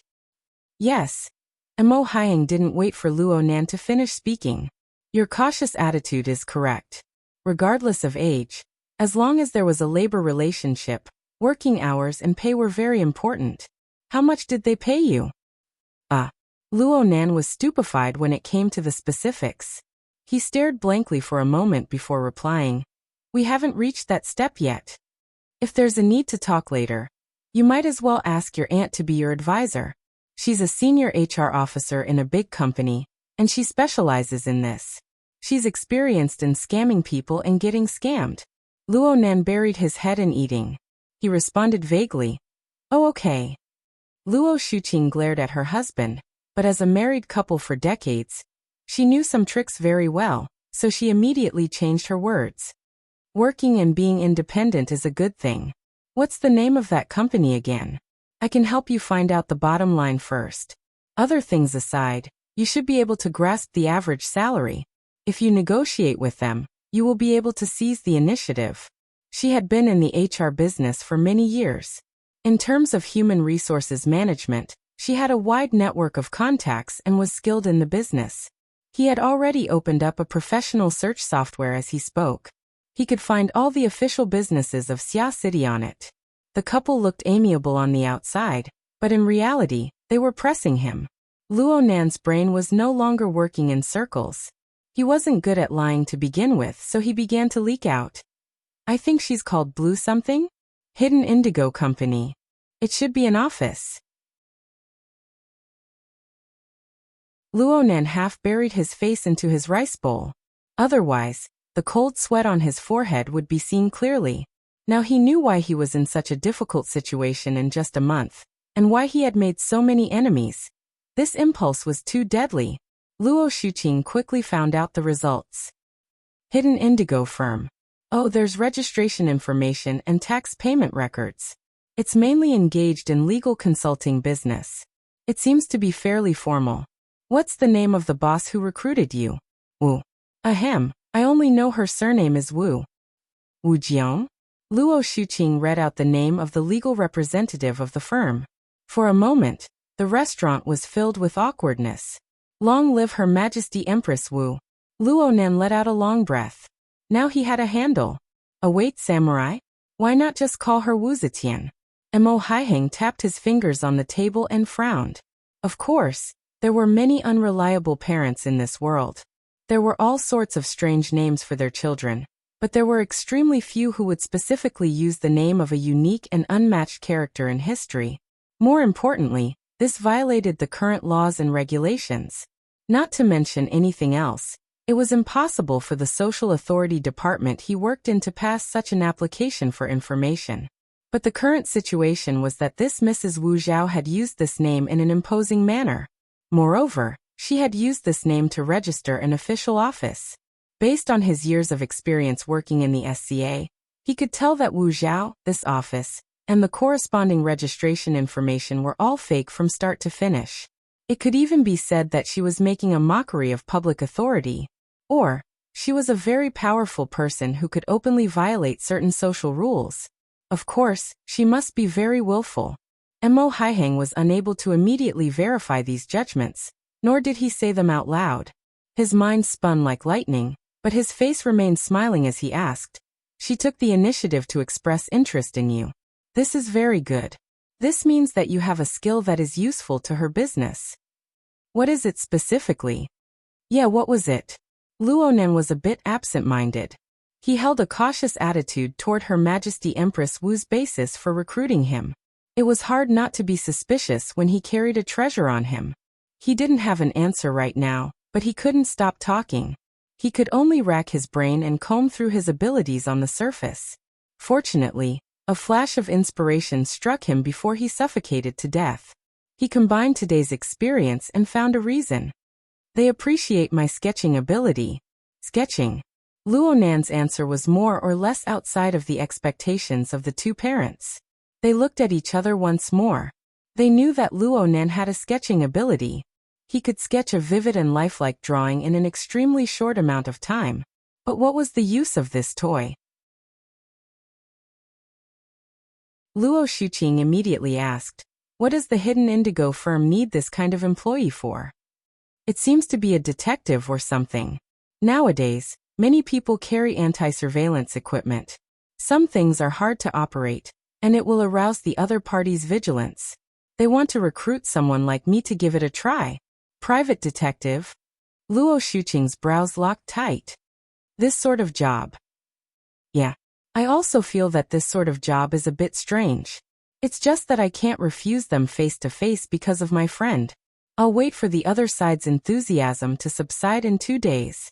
Then I'll refuse. Luo Nan finished speaking in a single breath and let out a long sigh of relief. He had finally made the connection, but he would certainly collapse if he continued speaking. He immediately swept the food off the table like a whirlwind sweeping away the clouds. Then he stood up. That's about it. Uncle and Auntie, don't worry. I won't run off into society. Oh, the materials for today's supplementary lessons should be sent over. There's also homework. I'm going upstairs. He didn't even tidy up the dishes after he finished speaking. He turned around and left. Luo Shuqing still wanted to call out to him, but Mo Haiheng gestured for her to calm down. The two made eye contact, and Luo Shuqing discovered that her husband's attitude was extremely serious. Luo Nan went up to the second floor in a few steps and fled to his room. He locked the door and finally relaxed. He lay on the bed, swayed a few times, and then began to roll around while holding his head. Luo Nan, you pig. Dumbass. Idiot. He muttered as he defiled himself to relieve the hatred in his heart. But soon he began to feel weak in his heart. His two elders should be pondering over his matter right now. His words were full of flaws. He shouldn't think of getting through this easily. For now he needed to do some detective work. Oh no, it should be the work of a spy. Yes, with his mental sensing ability, there were no secrets to the conversation between uncle and auntie. When the time came, he would design a plan to deal with suspicions. It shouldn't be hard to brush them off, right?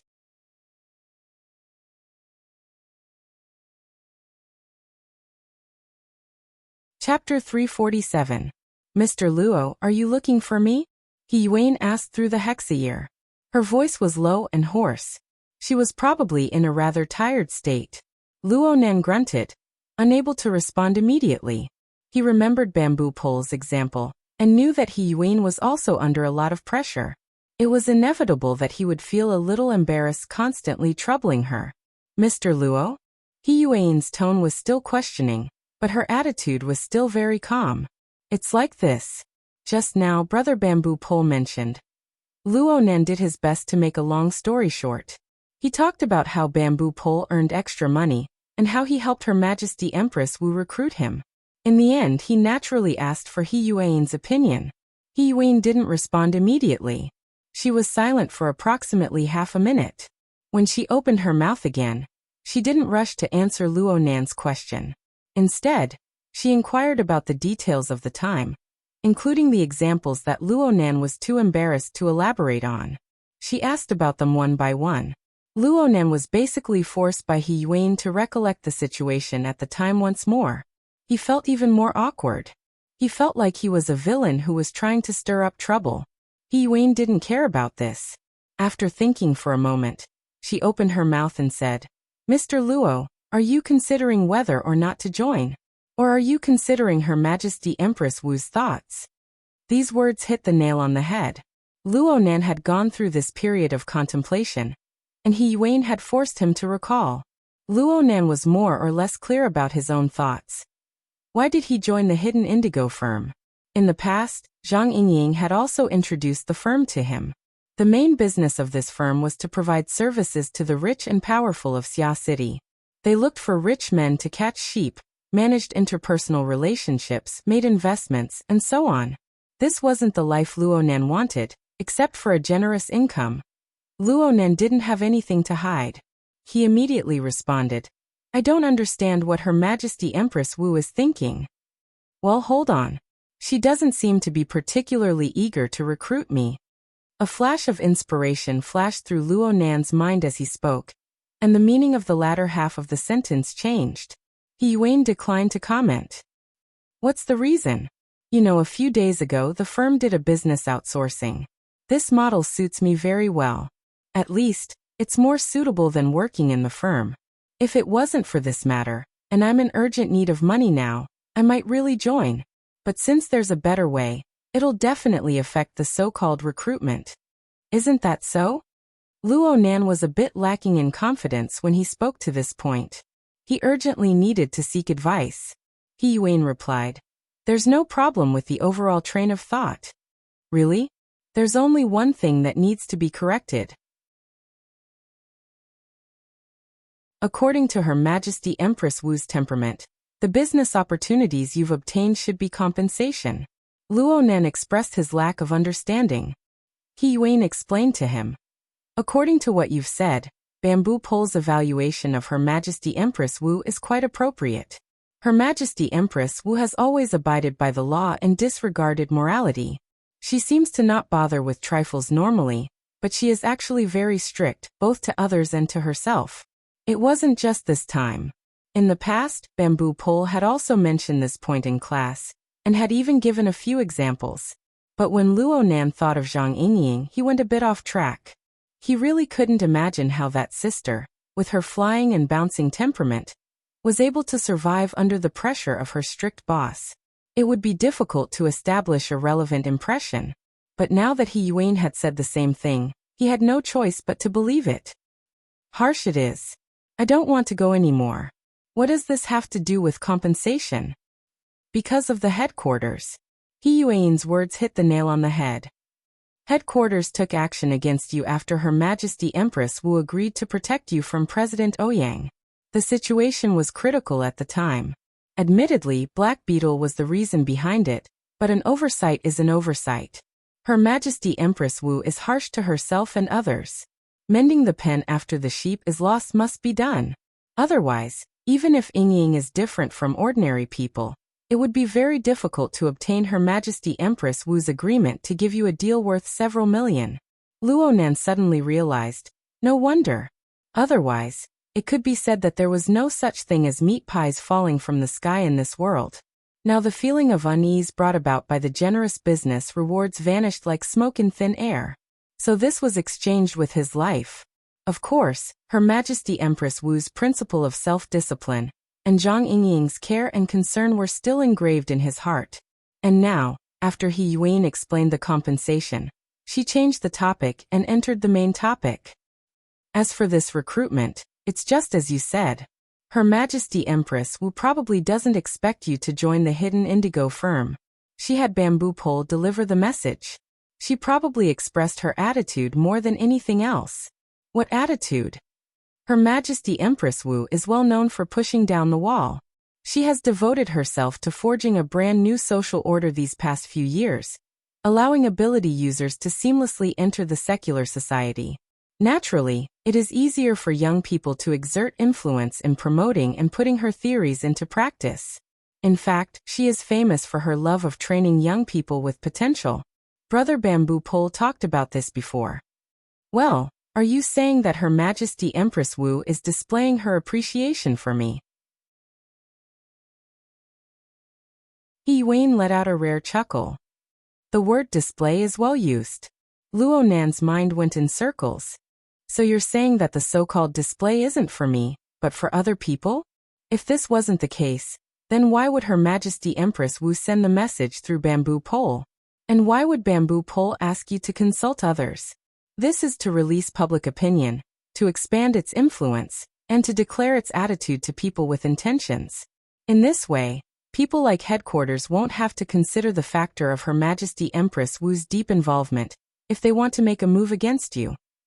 Bamboo Pole is quite right. Public and private matters are different in the end. Nothing is more ideal than balancing public and private matters. Luo Nan finally understood the twists and turns within. He let out a long sigh of relief, but he also had a bit of complex emotions. "So you're saying that the so-called recruitment is just an empty title?" "I say." He Yuan's voice was gentle as she spoke softly. "Mr. Luo shouldn't be unduly humble. Her Majesty Empress Wu is harsh on herself and others. Her standards are extremely high. If Mr. Luo isn't up to par, then she wouldn't even give you a glance. She wouldn't even put on this sort of attitude. To put it bluntly, this is an expression of goodwill. It's an investment for the future." "That's enough, Sister Yuan. I'm not someone with a heart of glass. I know my own position. I have Her Majesty Empress Wu's explicit words to protect me. What's there to be dissatisfied about? Luo Nan responded with a brisk tone. After dispelling his doubts, he was really embarrassed to take up more of He Yuan's time. He immediately said, Sister Yuan, I'm relieved after you explain things. You still have things to do over there, right? Hurry up and do what you need to do. I'm doing homework, and I still have evening classes. It's nothing. It's just some routine work. I've already finished dealing with it. But you've been arranging your homework tightly. Can you handle it? No problem. You don't mind, do you? Luo Nan suddenly recalled that he had repeated Bamboo Pole's example and evaluation to He Yuan. Those words weren't anything good. Of course, Luo Nan's question was really stupid. Mind what? Her Majesty Empress Wu is just taking the opportunity to knock me down a bit. Ha! Bamboo Pole certainly counted me in when he told you to consult others. Most of those words were said for me to hear. It's probably because I've been acting too hastily in the branch recently. Sister Yuan. Luo Nan didn't know what to say for a time. He knew that He Yuan was under enormous pressure from Bamboo Pole's evaluation. If another extraordinary were to express her opposition, then He Yuan's handling of matters in the future would become even more burdensome. He Yuan turned around to comfort him while he was worrying. You know your own position, and so do I. Bamboo Pole said that my goal is much clearer than yours. Actually, what he said isn't correct. Your goal is equally clear. It's just that many aspects are involved in realizing it. It's too complicated between light and dark. It's not easy to start.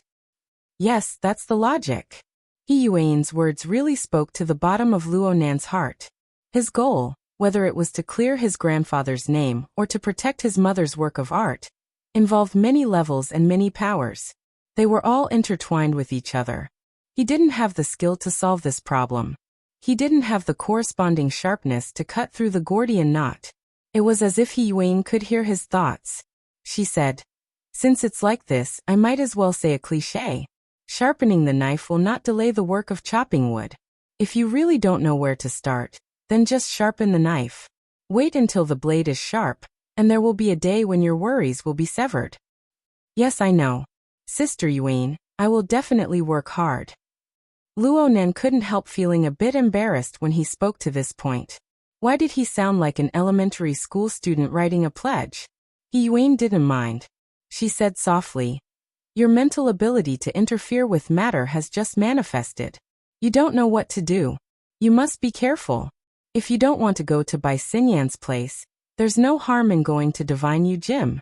They're quite brilliant at nurturing energy, solidifying the foundation, and cultivating the body. Yes, Gym Master Xiao is truly talented. Luo Nan spoke sincerely. He Yuan paused for a moment. Then she suddenly asked, You're still cultivating the eye's orifice? Yeah. Gym Master Xiao said that the eye's orifice has just reached small success. It needs to be consolidated until yin and yang are connected from the outside. And then you need to cultivate the ear orifice and the mouth orifice. At the very least, you need to cultivate the 3 essentials. Only then can you proceed to the next step. He Yuan gave a light grunt and said, The 3 essentials of the 9 orifice are to clear the internal organs, solidify the essence and energy, and purify the mind. These are the proper paths of cultivation. There's no harm in cultivating them seriously. But if it's just some bizarre talk or daydream, then you don't need to pay attention to it. Luo Nan didn't understand what she meant by daydream or daydream for a time. By the time he came back to his senses, He Yuan had already said goodnight to him and ended the communication. This was strange. Why did she suddenly say this? He Yuan seemed to be quite familiar with Gym Master Xiao. Luo Nan was puzzled. He faintly sensed something. A knock came from the door on the first floor. It was Mo Peng, who had had his fill of playing outside, casually entering the house. Only now did Luo Nan remember that he still needed to investigate the conversation between his aunt and uncle. But when his soul strength covered the area, the 2 elders were already lecturing their son in the living room. There was nothing for him to do for the time being. Luo Nan listened for a few minutes, but he didn't gain anything. He simply collected his mind and went to do his own things. He finished his homework and took out the basic physics exercises prepared by Worker Zhai. He began to ponder and tackle them. Right now his god gear and body gear were meshed together. His energy flow was dense and comprehensive. If he really put his mind to it, there were very few people who could reach his level of concentration. Soon 2 hours passed. It was already past 10 o'clock. Luonan stretched his back.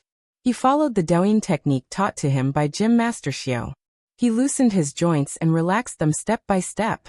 His muscles, bones, and skin were wrapped around his body. For a time, muffled sounds rang out incessantly from his body. At the same time, a warm current enshrouded him. It was extremely comfortable.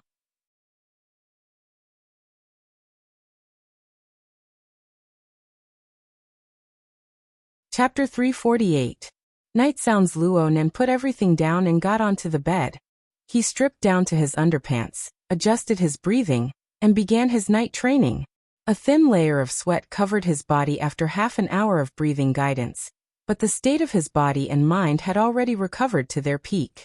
The flame of the heart lantern of the eye's orifice flickered within his brain.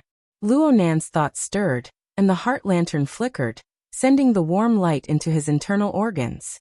Gym Master Xiao once said that after the cultivation of the eye's orifice reached small success, the inner vision would be like the sun and moon illuminating the mountains and rivers. Even if one could not truly see through the wondrous attainments of life without missing anything, one could still pierce through the clouds and break through the mist. Luonan saw that the structure of his internal organs had the shape of a rampart under the spiritual light of his internal vision. It was like a high cliff and deep valley, with towering rocks. The disorderly layout was vague. He didn't care about this. He just merged his mind with his eyes. The sun and moon rotated and shone down, fixing on the gate of life in his spine. He burned and refined his essence energy, gradually pouring it into the bottom of the perineum. When the yang energy was full, it naturally surged up and seeped into his internal organs. This time, it was like water sprinkling on lava. Vital energy hissed and boiled. It was like roiling clouds, changing shape in myriad ways. Luonan felt such a sign when he burned and refined his essence energy. After a moment of shock, he was delighted. Burning the pill furnace, filling the mountain with smoke. The technique of transforming essence into qi has already reached its peak. The next step is to reach the peak of Kunlun, and then open up a field of blessings. No wonder even Master Lien said that we should wait for the torrent to pour down and overflow before making a judgment. The time is right, and it's clearly today. It must be known that Luonan's body and soul were originally imbalanced. He had no choice but to use all the vital energy in his body to nourish the eye's orifice, forming a body gear. Only then did he have the opportunity to borrow the majestic and vast power of the god gear. If he hadn't comprehended the coupling technique, he might have had to toss and turn for several months. He might even have had to undergo some strengthening surgery in order to maintain that fragile balance. But things in this world always move in the opposite direction when pushed to the extreme. Luonan received his mother's blessing, comprehended the coupling technique, and crossed the most difficult juncture. The crisis transformed, and the corresponding benefits were greater. Ordinary people relied on time and effort to cultivate the internal refinement technique. If one wanted to reach the level of burning the pill furnace and filling the mountains with clouds, it was possible to cultivate for 7 days, 8 days, 9 days, or even 100 days a year, or even 3 years. But Luonan was here. The power of formatting theory was far too great, and the glacial ocean hung high. Even if he only poured a little and interfered, he would still advance bravely.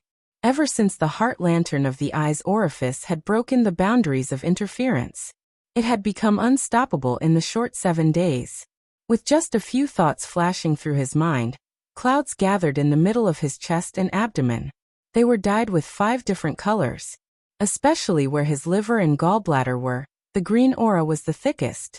According to the classical theory of the East, the eye's orifice was like the mouth of a spring, with its source below. The Nan. Oh. Yang. Ancient. The mechanism affected the entire body, including the liver, gallbladder, eyes, fingers, and tendons. It seemed to be bouncing around, but it was actually all connected in one breath. This was what Gym Master Xiao meant when he said, "The body is like a mountain range, densely planted with soil. The breath is like flowing water, twisting and turning. My eye's orifice reservoir is finally connected to the source. It's flowing water." Earlier, Luonan had exhausted all of his vital energy to open the eye's orifice, barely able to withstand the terrifying pressure of the god wheel. The iceberg ocean continued to pour soul power into his eye's orifice. His eye's orifice was just like a reservoir with limited capacity. Even with the coupling art, the continuous impacts caused his pupils to crack with electricity. But now, the situation was different. The eye's aperture connected the qi and blood of the liver and gallbladder, and it could also circulate to the fascia of the whole body. From there, the viscera, muscles, bones, skin, and hair could all be digested one by one, and the load capacity would increase dramatically. It would truly become the body chakra, constantly rotating. In this way, it could be said that the inside was connected to the outside, and the bitterness was over before the sweetness came. Just the power of the divine wheel's nourishment alone was enough for him to enjoy for a while. It was midnight, the time when the qi in the liver flowed.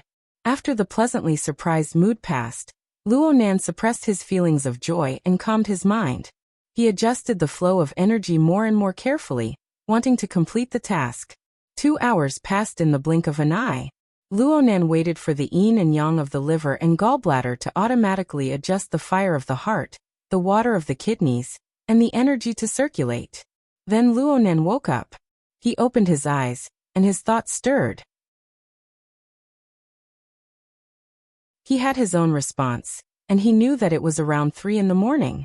Right now, he was overflowing with energy, and his mind was healthy and refreshed. It was no longer suitable for him to sleep, but this wasn't his usual rhythm of work and rest. Just as he was mulling over what he should do, his mind stirred. Someone was talking nearby, and his name was mentioned. With the level of Luonan's mental senses, he could pry into the information of all living beings within a radius of several kilometers. It was just that this information was far too complex, and it had the effect of accelerating the growth of his soul strength. It increased the burden, so Luonan normally maintained the radius of his mental senses at around 10 meters. Most of the time, he was in a standby state, only reacting to evil thoughts, ominous intents, and other dangers. But perhaps it was because his cultivation had just advanced, but the sensitivity of his mental senses had increased by a large margin. The way it appeared was quite different from before. His mind was like a calm lake, reflecting several stars. It was like the reflection of the distant starry sky. Then the corresponding information joined together and transformed, forming an even more concrete figure. The words they exchanged were all reflected in the lake of his mind. "Oh, it's aunt and uncle." "That's right. Who else could it be?" The two elders were in their bedroom. They leaned side by side against the headboard, conversing in low voices. It could be seen that they hadn't slept at all last night.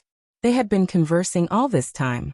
Though Luonan possessed inconceivable mental senses, he normally wouldn't go so far as to eavesdrop.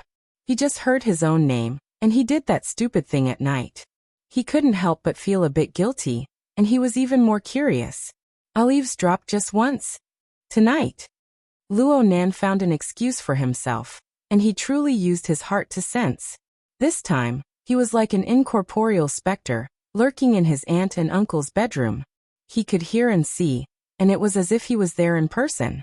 Luonan was already unable to recall what they had said before, but the first words that truly entered his ears caused his mind to be stimulated.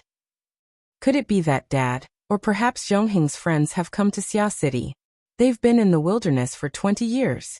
They've gone against civilization, and they're on sensitive projects. It's already good enough that they haven't become enemies. Why would they come over? The one speaking in front was his aunt, Luo Shuqing. The dad she spoke of was naturally Luonan's grandfather, Luo Yuandao. Zhongheng was Luonan's father, Luo Zhongheng. From Luonan's perspective, these two names were the ones he cared about the most, even though the direction of his emotions were quite different. He immediately paid 120% of his attention. Luo Shuqing was a bit dissatisfied when she heard her husband's response. Don't play dumb. You know who I'm talking about. Yes, I know. But I checked the entry and exit records of the airport. Yin Yongbua has been flying back and forth across the Pacific Ocean recently. He's been to Luo City at least 5 or 6 times. The trouble he's gotten into clearly comes from within Quantum Corporation. Do you think they have influence over Quantum Corporation? They? Who was they?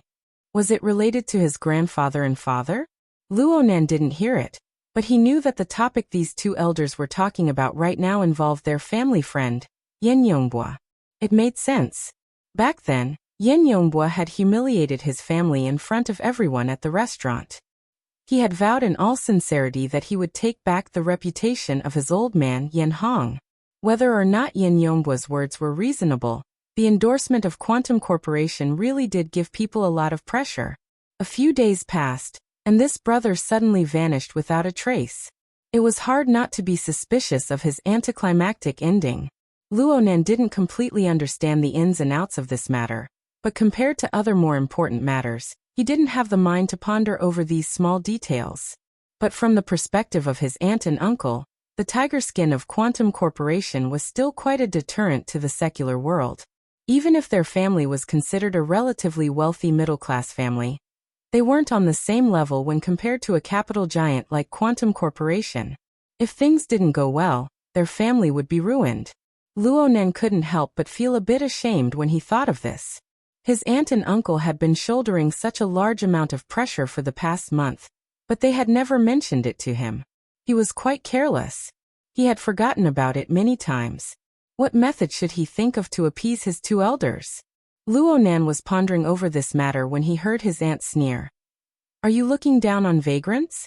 I, as an HR employee, know that vagrants have been returning to the city with great momentum in recent years. A portion of them erased their criminal records and transformed into big bosses. This isn't just 1 or 2 examples. His uncle sighed. Then you're counting on a former vagrant boss who erased his criminal record to come out and help. I didn't say that. His uncle pulled open the bedside table and took out an electronic cigarette that had been sealed for a long time. He wanted to put it in his mouth, but he stopped and held it in his hand. I'd rather they stay in the wilderness forever. These people are used to the law of the jungle, and religion is involved. There has never been a lack of madmen and ambitious people. The old man is still alive. He's a symbol at the very least. He's a constraint. I don't think they'll talk reason with us once the situation changes. If they join forces with the powers in the city, I'm afraid things will get even more lively. Luo Shuqing was quite vigilant. They're looking for you again. They haven't met, but they've called a few times. They're asking for help in changing data and the like. Whether they succeed or not, they're very polite. You're right. They're inclined to enter the city. The focus of Luo Shuqing's attention had already changed. What about Nan Nan? Did they make contact with Nan Nan? Do you mean to say that Wu Jiong? His uncle finally put the electronic cigarette in his mouth. The vapor evaporated and he sighed. I don't know. I really don't know. The husband and wife were no longer in the mood to talk in the bedroom. They just endured like this, letting the pressure of silence slowly accumulate. Luonan's telepathic thoughts lingered for a few minutes before he felt very oppressed. He quietly withdrew. Luonan was stupefied after his senses withdrew. His aunt and uncle had guessed Her Majesty Empress Wu's origins due to problems with the source of their information. But their direction was completely wrong. But the information within their words made Luonan understand that in this world, in a certain corner of the boundless wilderness, there were some people who possessed a strange and intimate relationship with his grandfather and father. The wilderness? Vagrants?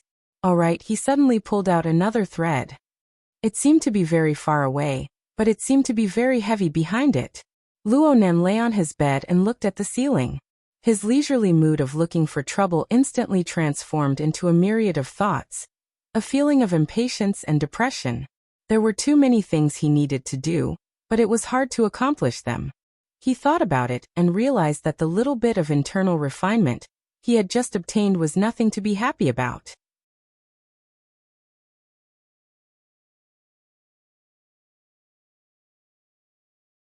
Chapter 349.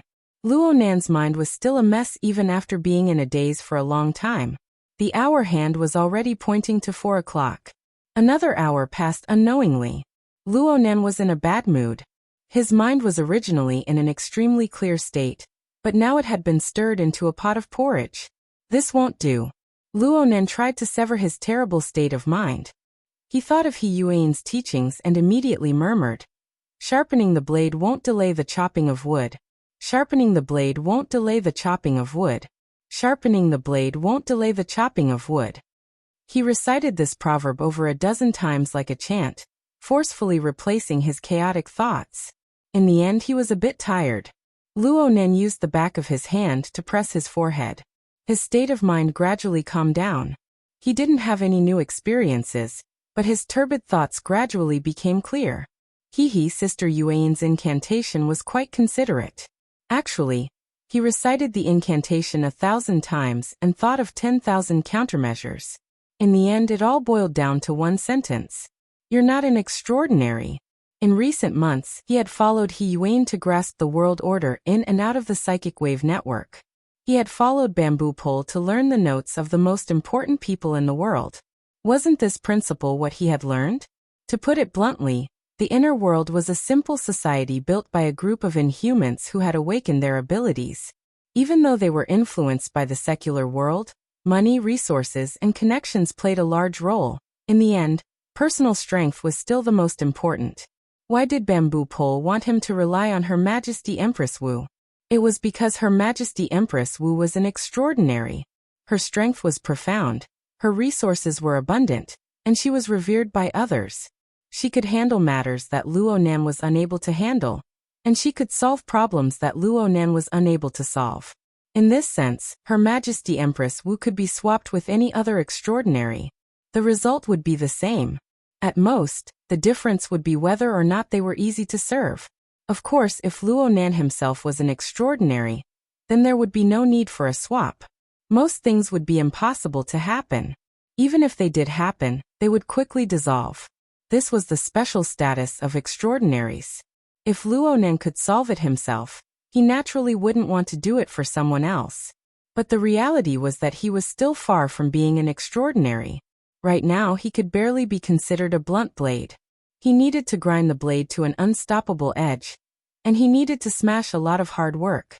He Yuan used the proverb, "Sharpening the blade won't delay the chopping of wood," to advise him. She was mostly worried that Luo Nan would lose his patience and confidence due to the difficult and tedious process. Luo Nan wasn't that frivolous and useless, but it would be a lie to say that he was extremely patient. He was willing to put in blood, sweat, and tears for the sharpening knife. No matter how hard it was, he could support it. But if this process was a clumsy, slow, and meticulous process, he would not be able to stand it. Her grandfather, who was on the verge of death, could not wait any longer, and neither could the ferocious enemy. He didn't want to leave behind irreparable regrets, and he didn't want his head to be chopped off by a powerful enemy before he succeeded. Harder, faster. This was the cultivation rhythm that Luo Nan hoped for. To do this, he could only rely on two things. One was formatting theory and the corresponding coupling method. The other was the internal cultivation method that Gym Master Xiao had imparted to him, which was to nurture one's essence and qi. The latter was personally guided by Hall Master Xiao, so the route was clear and orderly. There was no need to worry about making a mistake, making it the most efficient. However, this kind of internal refinement technique, be it the breathing or the opening of acupoints, was very particular about fire control, and could not be rash. Just like this moment, Luo Nan had just brought the eye's orifice to perfection, and it was no longer suitable for him to make hasty movements. He needed to calm down for several days before planning his next move. Then there was only one thing left for him to figure out and achieve some results. Formatting theory. Luo Nan knew very well that the astonishing progress of his internal refinement cultivation was due to the grinding and influence of formatting theory, transforming the powerful potential energy of the vast glacial ocean. Now that the cultivation of the eye's orifice was complete, he still needed to rely on formatting theory for the next step of cultivation. No matter how one looked at it, formatting theory was his foundation. He couldn't slack off in the related research. And there was a state that was the most suitable for pondering over formatting theory. The time was 4:10. Luonan looked at his daily schedule through the hexa-ear. There was still around an hour before the normal morning exercise time. Luonan estimated the time limit, but he didn't get up. He just squinted his eyes and silently cried out, "Come out!" The void chains trembled, and a pulling force rose out of thin air. It pulled his soul out of his body with a jolt. Yes, what Luonan needed to do was to go into an out-of-body state. Formatting theory itself was flawed, and the hidden dangers were great. The unconventional increase in soul strength led to an imbalance between body and soul. And the time when the increase was the fiercest was often when the soul was in an out-of-body state. Ever since the incident at Frost River Reality, Luonan's situation with the imbalance between body and soul had reached a critical level. He had no choice but to seal this method and not use it again. But was formatting theory still formatting theory if it couldn't increase soul strength? Luonan had inherited his grandfather's theory. He had the desire to reform and perfect it. This was a process of constant trial and error. How could he make mistakes? Naturally, he had to make a mistake in order to correct it. In the past, Luonan's body and soul were imbalanced. His condition was critical, and he lost the space to make mistakes. But now his cultivation had advanced, and his body gear was constantly rotating. His foundation had become more solid, and his ability to deal with risks had greatly increased. Some things needed to be put on the agenda. If he didn't act now, would he have to wait for death to come? Would he have to close his eyes and wait for death? Luonan didn't want to close his eyes and wait for death. He wanted to open his eyes and look at the world. He wanted to use the perspective of formatting theory to make scientific judgments, and then use practice to verify the results. He pushed forward layer by layer like this, using the greatest effort and the fastest speed to climb to the level of extraordinary. I can do it. I must do it. Luonan's conviction gradually became clear. The soul body floating outside his body was like a fish. It gently swayed and submerged into the boundless and boundless sea of the mind. The range of his senses instantly expanded 10-fold, 100-fold. His thoughts stirred slightly, and he looked at his seemingly sleeping fleshly body. He also swept his gaze over his silent and sleepless elder. His soul body then flashed and submerged into the void. Without the burden of his fleshly body, the movement speed of his soul body only depended on the method and technique he used to interfere with space. It wasn't strange for him to travel several kilometers with a single thought. In the blink of an eye, Luonan was far away from the community he was in. He went deep into the depths of the metropolis that was about to wake up. His mind wandered through the metropolis. The feeling of familiarity and strangeness increased layer by layer. In the past, every time Luonan's soul left his body, it was always during critical and pressing moments. It was rare for him to purely observe and feel like this. The life sketches of all living beings appeared one after another within the range of his senses. Together, they formed a deep starry sky that continued to expand. The living starry sky and the true night sky interweaved to form a labyrinth on the mental and material planes. There might even be unknown treasures hidden within. This was an experience that was hard to come by under normal circumstances. Luonan wasn't bewitched by the labyrinth. He quickly confirmed his direction and moved like a ghost in the night. He was hidden and then disappeared, but he advanced in a straight line. He didn't avoid tall buildings, flying cars, or light rails. He passed right through them. It was 4:20 in the morning. A mere 10 minutes later, Luonan's soul body was already flying above the Pingjiang district. The campus of Acumen College and the towering buildings of Cloud City Water Village entered the range of his senses.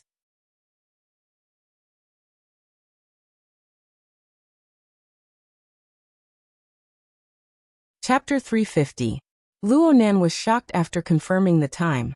His aunt's house was approximately 80 kilometers away from Acumen College. Given the city's speed limit, the flying car would arrive in an hour. He had only spent 10 minutes just now. In other words, the flying speed of his soul body was close to 500 kilometers per hour. Luonan had gotten a rough sense of the flying speed of his soul when he first realized the out-of-body state. He just felt that it was fast, but he never expected it to be this fast. It must be known that he was just casually flying. He was far from reaching his limits. It was completely possible for him to increase his speed by a large margin if he truly exerted his strength. Perhaps it was catalyzed by his progress during this period of time? The radius of the main city area of Xia City and the satellite cities was no more than 300 to 400 kilometers. In other words, he could easily reach any location in Xia City within an hour. It was also possible for him to travel a full circle in Xia City in a single night. He could even travel several thousand kilometers. This was the marvels of the out-of-body state. Luonan just didn't know if there would be any problems with the order frame formed by the God Gear and Body Gear if his soul body was too far away. Luonan immediately slowed down the flying speed of his soul. He divided a bit of his mental energy to sense the changes in his fleshly body 80 kilometers away. The out-of-body state had quite a large effect on the order frame of Luonan's body and soul. The pressure of soul strength on his body was practically zero, but it had also separated from the external neuron. It was no longer the thick and orderly structure of a vast ocean of icebergs. The God Gear didn't live up to its name. Luonan tried to activate the heart lantern of the eye's orifice, but there was no response. Only now was he convinced that a corresponding material carrier was needed in order to effectively interfere with reality on the mental plane. It was just like Luonan's order frame. No matter how strong the God Gear was, it was useless without the coordination of the body gear. Luonan couldn't help but feel a bit disappointed. This way, the actual use of the out-of-body state was rather limited. He needed to prepare for a rainy day. He needed to make a few more human-faced arachnids for backup before the Wraith sign returned. Luonan pondered over this matter, but he had some doubts. Were mentally enhanced ability users like Old Man Yu and Mr. Bai, people who undoubtedly possessed the ability of out-of-body state? Were their out-of-body states the same? If not, how did they display their abilities normally? He thought left and right, but he was unable to grasp the gist of it. He wanted to give He Yuan a suggestion to add an out-of-body state application course. In any case, it was impossible to solve this problem tonight. Luonan calmed his mind, discarding the useless distracting thoughts. His soul body flickered, and when it reappeared, he was already in the air above the buildings of Cloud City Water Village. He locked onto the observation platform above Ocean Sky Cloud City, and he floated down. At 4 o'clock in the morning, there would naturally be no one on the observation deck. It was cold and silent. Though Luonan's soul strength did not affect the material plane, it collided with the consciousness of a living being on the mental plane. In the central crystal pillar of Ocean Sky Cloud City, the mutant devil ray that was originally suspended in the water and resting suddenly became excited. Its huge flat body swayed, and as it spun in the air habitually, it was like a huge drill that was rapidly moving upwards. It rapidly advanced towards the top of the crystal pillar, where the heavenly ocean lake was located on the observation deck. Since there was such a ferocious creature entrenched here, Fairski Cloud couldn't let his guard down. Every night, there were professionals on duty. Inside and outside the crystal pillar, there were also different types of surveillance cameras at work. As soon as the devil ray moved, its special posture triggered the alarm of the surveillance system. Groans could be heard everywhere in the building's central control room. This monster is going crazy again. It's hundreds of thousands just for one round of trouble. Hurry up and release the baffle. The so-called baffle was a temporary defensive device installed by Cloud City Water Village after the devil ray smashed through the tempered glass at the bottom of the heavenly ocean lake. It had no other use than to prevent the devil ray from smashing a huge hole in the heavenly ocean lake. Luonan could feel the chaos within the building.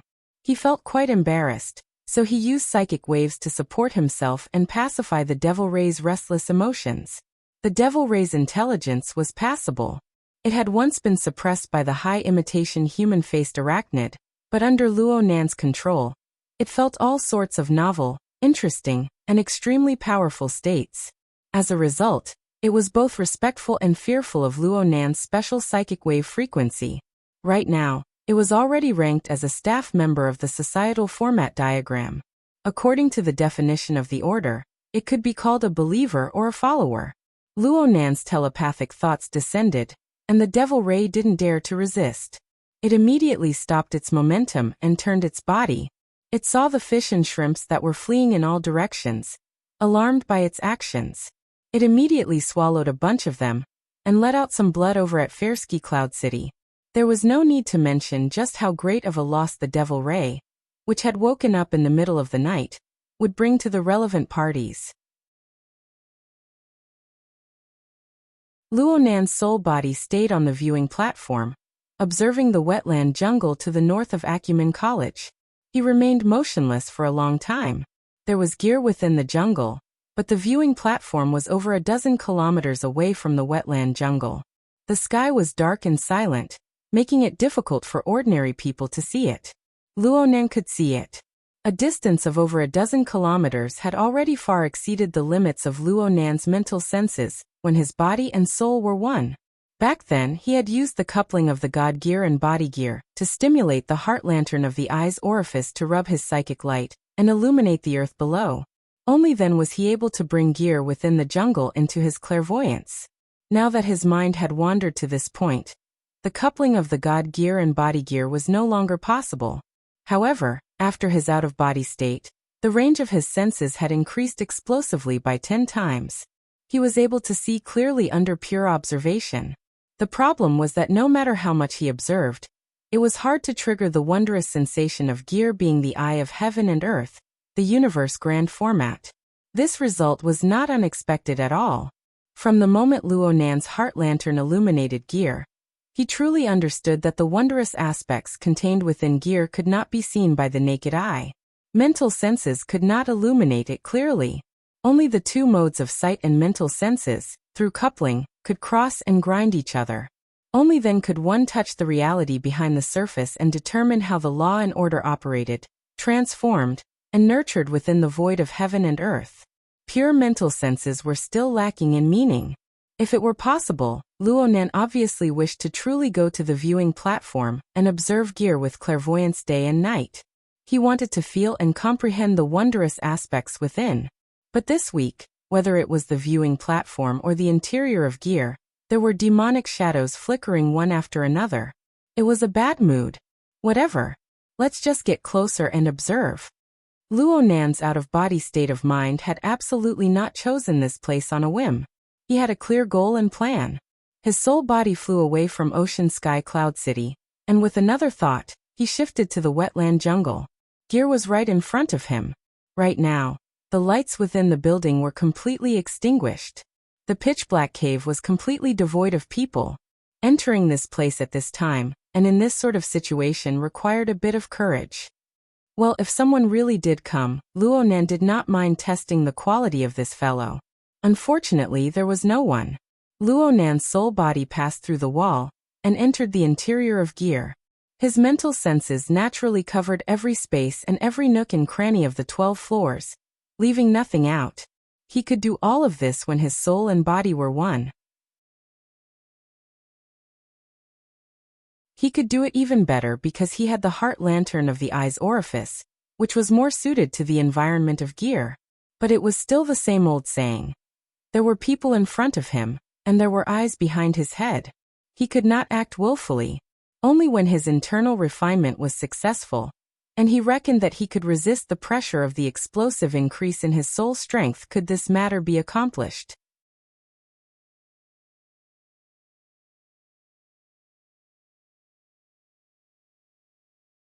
Chapter 351. The wetland jungle during the early hours of the morning was perhaps the quietest time of the day. The activity of the birds and beasts in the forest had already dropped to the lowest level. Most of the sounds transmitted to the interior of the building had been isolated. In such an environment, even the slightest abnormality would be magnified, giving people an unusual feeling. Luo Nan's soul body remained motionless as he carefully experienced it. A dozen or so seconds later, he was convinced that the chill was not an illusion. It even possessed a certain mode of operation. It was like a spiraling strand of air that traveled back and forth within the building of gear. Moreover, as the chill circulated, the fine dripping sound of the building of gear accompanied it from beginning to end. Perhaps it was because he had heard it for a long time, but he always felt that there was a subtle connection between the two. It was so subtle that it could give birth to an illusion at any time. Luo Nan's out-of-body state allowed the precision of his mental senses to climb to the highest peak. Otherwise, let alone this connection, he might not even be able to detect the hidden chill. That's right. That's right. Luo Nan liked this sort of discovery. This detail was quite in line with his research and judgment of the mysteries of gear. It was a good start for his exploration of the spirit wander. He nearly stayed here to do further research, but his brain heated up for a few seconds. In the end, he remembered the main objective of today's operation. He could only suppress his impulse and make his incorporeal soul body penetrate through the ground. He advanced toward the central control room on the 4th underground floor. The feeling of using a soul body to penetrate through walls and into the ground was very marvelous. His soul body relied on mental senses. Ordinary matter would not cause any interference, but Luo Nan was used to the senses of a human body. He could not help but have some knowledge obstructions in his mind. In his eyes, the earth and steel structure formed layer after layer of shadows. They were like thick clouds that assaulted his face. At first glance, they looked majestic, but when he collided with them, they vanished like smoke. It was to the point where he nearly lost his sense of direction. He was unable to distinguish whether he was in the sky or in the ground. This sort of feeling triggered a memory from the bottom of his heart. A week ago, a similar scene had occurred, but it was more realistic. The grayish-white clouds penetrated with a bloody glow, and they assaulted his face just like now. They presented him with an inconceivably vast world. Today, Luo Nan quietly came precisely to retrace that inconceivable experience. He had wanted to do this a long time ago. It was just that the Xia City branch kept a close eye on him during this period of time, due to the mess that couldn't be cleaned up. He was practically protected 24 hours a day. He was sent to school and picked up after school. Shuelei hated that he couldn't not leave the campus at all. When he returned home, there was a sentry shift outside in the middle of the night. Needless to say, Gear's construction had always been in the middle of construction. Every passerby's horse powder and ink covered the field. Inside and outside there were surveillance cameras. There really were eyes on all sides. They couldn't split themselves into two. They simply couldn't find an opportunity. Now that he finally had the qualifications to leave his body, he naturally came over to try it out. Up until now, the development of the situation was very much to his liking. Because he wanted to trace back, he had purposely gone to Ocean Sky Cloud City to observe from afar. And after arriving at Gear, the first place he chose was the starting point of his previous experience, the central control room located on the 4th underground floor. Luo Nan had already seen it yesterday afternoon. The central control room had been renovated, and a brand new console had been installed. The holographic projection showed that the equipment was in a standby state right now. Only 2 or 3 electronic lights flickered. Luo Nan stood before the operating console. The memories in his mind were like wave after wave of returning tides at the mouth of the sea. They surged and surged passionately, causing what was originally a short scene to be like a vast expanse of space, boundless and endless. Luo Nan was clearly a soul body, but he still instinctively took a deep breath. Come. Now is the time to witness a miracle. Luo Nan's telepathic thoughts touched the console, and he extended a force towards the inner layer to capture the feeling within his memories. The console was ice cold. The electronic lights flickered. Then there was no more response. Luo Nan waited for a full 20 seconds before he dared to confirm that his attempt at tracing back had met with the most ruthless failure. How could this be? Luo Nan still remembered the experience of that day. He still remembered the entire process of being moved from the central control room to the tree hole 1,000 meters away. He remembered that he saw the console being blasted into ruins back then. That fellow called Tank had used this to destroy the fire safety module. He tried to reactivate it, so he used the external neuron to connect directly to the underlying system. When he connected to the energy module, a chaotic cloud suddenly flew about. That's right. The external neuron. Luo Nan's soul body circled in place 5 or 6 times, but he still found it hard to dispel his feelings of vexation. He was truly muddle-headed. The external neuron was extremely likely to be the primer, the key, in the situation back then. Otherwise, wouldn't it be possible for anyone to come in and pry into the astonishing secrets of gear? His mother, who designed gear all those years ago, and the one who possessed the external neuron, used this train of thought as insurance. This was the most reasonable choice. He just wanted to open the treasure, but he forgot the key. Fine. This trip was a waste. He would look for an opportunity next time. Hold on. It was only 4:30 in the morning. There was still time. With the flying speed of his soul body, he could completely make a round trip. Luo Nan's soul body flew up with a single thought. It passed through the layers of earth, stone and metal structures, directly leaping into the air above the building of gear. Luo Nan originally wanted to leave immediately, but he suddenly felt something as his soul body traveled through the interior of the building. The chill that lingered in the air seemed to cut into many parts of his soul body, rippling with ripples. The feeling was quite marvelous. Luo Nan couldn't help but think of the question from before. His soul body stopped, and his mental senses naturally covered the entire building. He took the entire structure of gear into his heart. There seemed to be no end to the marvels of gear. On the outside, gear was a tiny component that was seamlessly embedded within the heaven and earth format. On the inside, there were subtle and exquisite components. Together, they formed a harmonious whole. According to the direction of Luo Nan's recent studies, gear could be described as a precise operating mechanical system. Luo Nan had been observing endlessly over the past few days, dividing them one by one. He was able to roughly discern that there was a central control room, an underground laboratory, an above-ground laboratory, an activity room, an atrium, and other relatively independent areas within this building. They were all components of this machine, and they realized their respective functions. The machine was endlessly operating, but each component was fixed. This created a problem. If the components didn't move, then what moved? A proper engineer might go crazy when faced with this problem, but Luo Nan had been continuously influenced by the way of thinking of the inner world over the past few days. He very naturally switched to a different train of thought. If the components didn't move, then what moved was some sort of supernatural power. Some knowledge of the mystic arts was involved in the cultural classes he attended. For example, Eastern diagrams, Western magical arrays, and a few other similar things. Ability users used materials, temperature, air pressure, topography, and so on to set things up.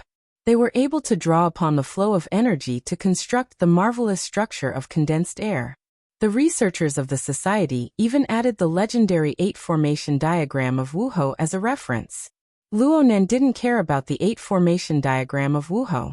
He was just driven by a new thought that popped up in his mind. He flew up a certain distance and looked down from a distance. He scanned the building from the inside to the outside several times, using this to open up a new train of thought. He thought, isn't that coldness growing in the dark the flow of energy? According to what he learned from worker Zhai over the past few days, a normal mechanical system should have a prime mover providing power, a working part realizing its functions, and a transmission device effectively connecting the power and working parts. Then there was the control and operation part, and other auxiliary components. Making Luo Nan, a mediocre engineer apprentice, distinguish the marvelous design of this seamless mechanical structure was truly a difficult task. But with the flow of energy, Luo Nan was able to roughly determine where the energy was being transmitted, where the energy was being stored, and where the energy was being used. Luo Nan's mental senses immediately followed the coldness of the energy flow inside and out.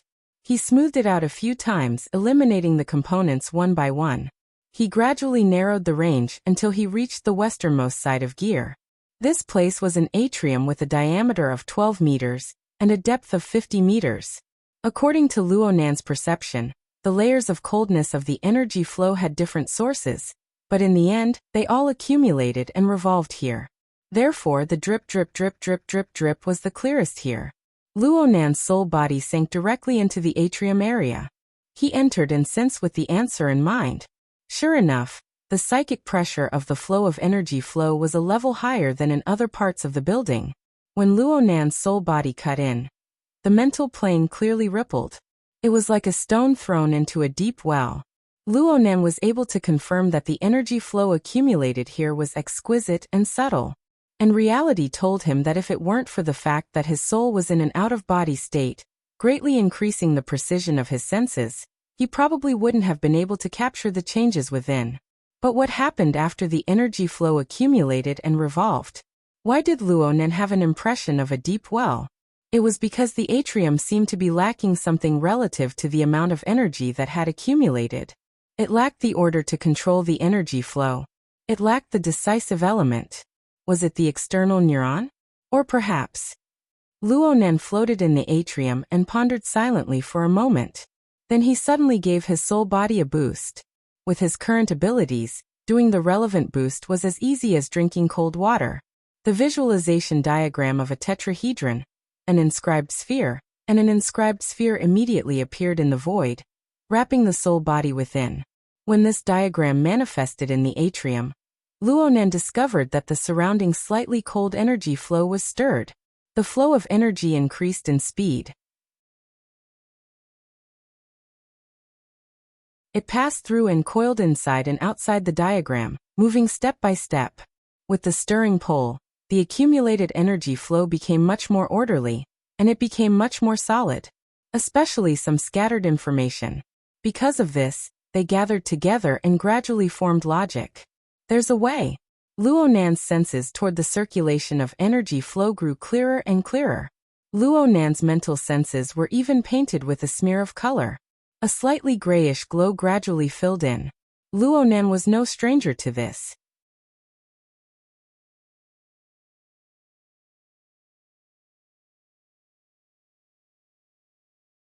Chapter 352.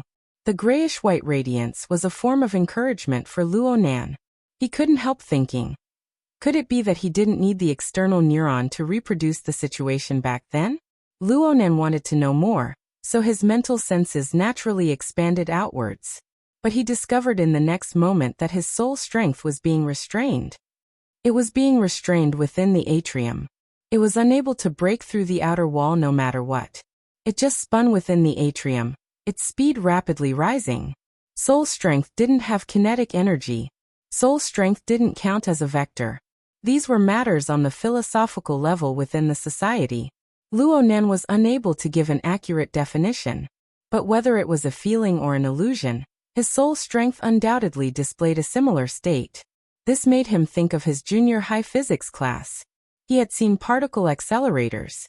Charged particles repeatedly accelerated within a vacuum electric field, accumulating more and more energy before finally achieving a bombardment.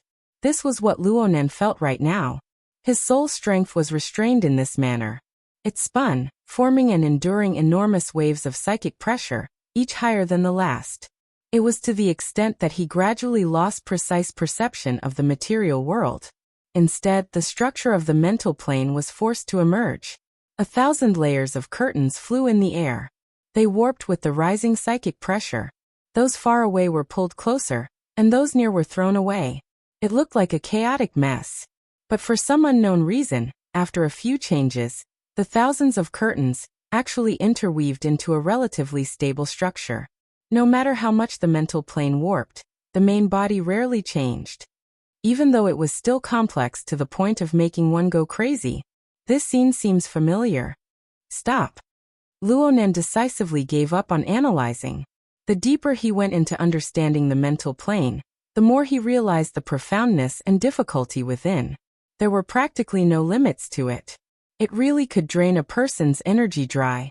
Right now, he really didn't have the spare mental energy to consider other directions. Luo Nan's soul strength had already been catalyzed to a certain limit after the continuous rotation of acceleration. Soon his perception on the mental plane began to collapse. Then even his perception of rotation and pressurization were lost. The corresponding thoughts were obliterated. It was like a skyscraper with its structural framework erased.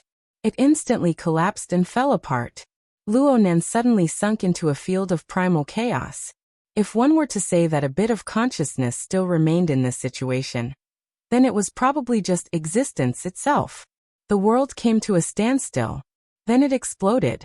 There was an indescribable period of time. Perhaps it was a second. Perhaps it was an hour. Luonan was completely unaware of what had happened. By the time he regained his basic senses, he sensed that the feeble sense of existence that was left in him was expanding rapidly in the form of greed. All the senses and thinking abilities that he had lost earlier were being retrieved and digested again. As for the spiritual pressure that kept rising, it disappeared without a trace. His soul body also became light and clean, transparent from inside out. Everything was going back to normal, everything was getting better, but everything was different again. In fact, a brand new world had already appeared before Luonan's eyes. The grayish-white light appeared once again, and as a common base color, it outlined a blurry and boundless silhouette. When he looked closer, he saw layers of clouds, smoke, and ice crystals. Between the cracks of the clouds, there was a blood-red color flowing. It seemed that a raging fire was burning in the lower regions. Luonan stared at all of this. He spent some time to confirm that it wasn't an illusion. It wasn't a memory. It was a scene that happened in the present and was absorbed by his mental senses. This wasn't the first time he had seen a similar scene. Although the process last week was different, he still immersed himself in the scene. He went deep within and underwent a short yet inconceivable journey through the clouds. Success. This was the place. Luonan wanted to raise his arms and shout, but unfortunately, this wasn't something that his soul body could do. He could only settle for the next best thing. He fiercely pounced forward to welcome the astral wind that was wrapped in ice particles in his memories. Wait a minute. Where was the wind? Luonan finally discovered an anomaly. He tried to control his soul body to penetrate deep into the endless layers of clouds in front of him. But no matter how much strength he exerted, he was unable to get even an inch closer. It was as if there was an incorporeal glass in front of him that split the two sides apart. Then another problem popped up. Luonan discovered that he was unable to enjoy the panoramic view of his soul body. Instead, he was restricted. It was similar to a bird's-eye view. Combined with the feeling of the incorporeal glass, it was like sitting on an airplane. He was separated from the thick glass of the porthole to survey the boundless sea of clouds. If Luonan hadn't experienced this for the first time, he would probably praise the marvelous scene before his eyes. But there were no ifs in this world. There was only reality. This situation where he was stuck between a rock and a hard place was absolutely not what Luonan wanted. Moreover, this extended to a problem. He wasn't in the atrium of Gears building right now. He hadn't moved into the cloud world. Then where was he? Luonan felt an irresistible repulsive force as soon as this thought arose. This force wasn't polite at all. It slammed him down from his position that was infinitely close to the cloud world. Then the world spun around him, and he could not help but shout. By the time he came back to his senses, the world had returned to its most ordinary appearance. He returned to the atrium of Gears building. It's really Motherf ****. Luonan forcibly erased the dirty words and thoughts in between. He had nothing to say when faced with his mother's masterpiece. He could only sulk with himself. He returned to the normal world, and his panoramic senses returned as well. They covered the interior and exterior of Gear, and the relevant structure of the atrium, the gathering energy, and all of it were incorporated into his clairvoyance. Did he become obedient now? Luonan gritted his teeth in hatred. He was driven by his emotions, and the range of his mental senses simply exploded once more. He had broken free from the restraints of the atrium, and he was no longer isolated by the barrier. A retaliatory rebound was a matter of course. The feelers of his mental senses extended 15 kilometers in the blink of an eye, and they extended to a 20-kilometer radius. They easily covered Acumen College, and they even included the building complex of Cloud City Water Village. They even included most of the large living district. When Luonan woke up from his own emotions, he was immediately stupefied. This wasn't his directional clairvoyance from Ocean Sky Cloud City. This was an omnidirectional radiation. A 20-kilometer radius was an area of over 1,000 square kilometers. The entire Pingjiang district wasn't this big. There was also the enormous space between heaven and earth. Even if it was a simplified version of the life sketches that only involved information related to living beings, the terrifying amount of information was still an astronomical figure. There was an instant when Luonan thought that he was about to explode. He used all of his strength to restrain his out-of-control mental senses to reduce the impact. But soon the latest feedback arrived. It seemed to be very illusory.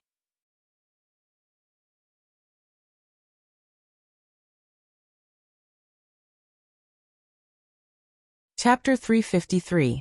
His mental senses covered an area of over 1,000 square kilometers. At the same time, he drew the life sketches of hundreds of thousands of living beings. He projected 1 trillion stars. The range and level of his senses were outstanding. He could not determine the limits of his soul body's endurance. However, the first impression Luonan got was far from perfect. He could not help but think, could it be that formatting theory was stimulated by studying here with his mother? Could it be that formatting theory had an explosion of uncontrollable growth?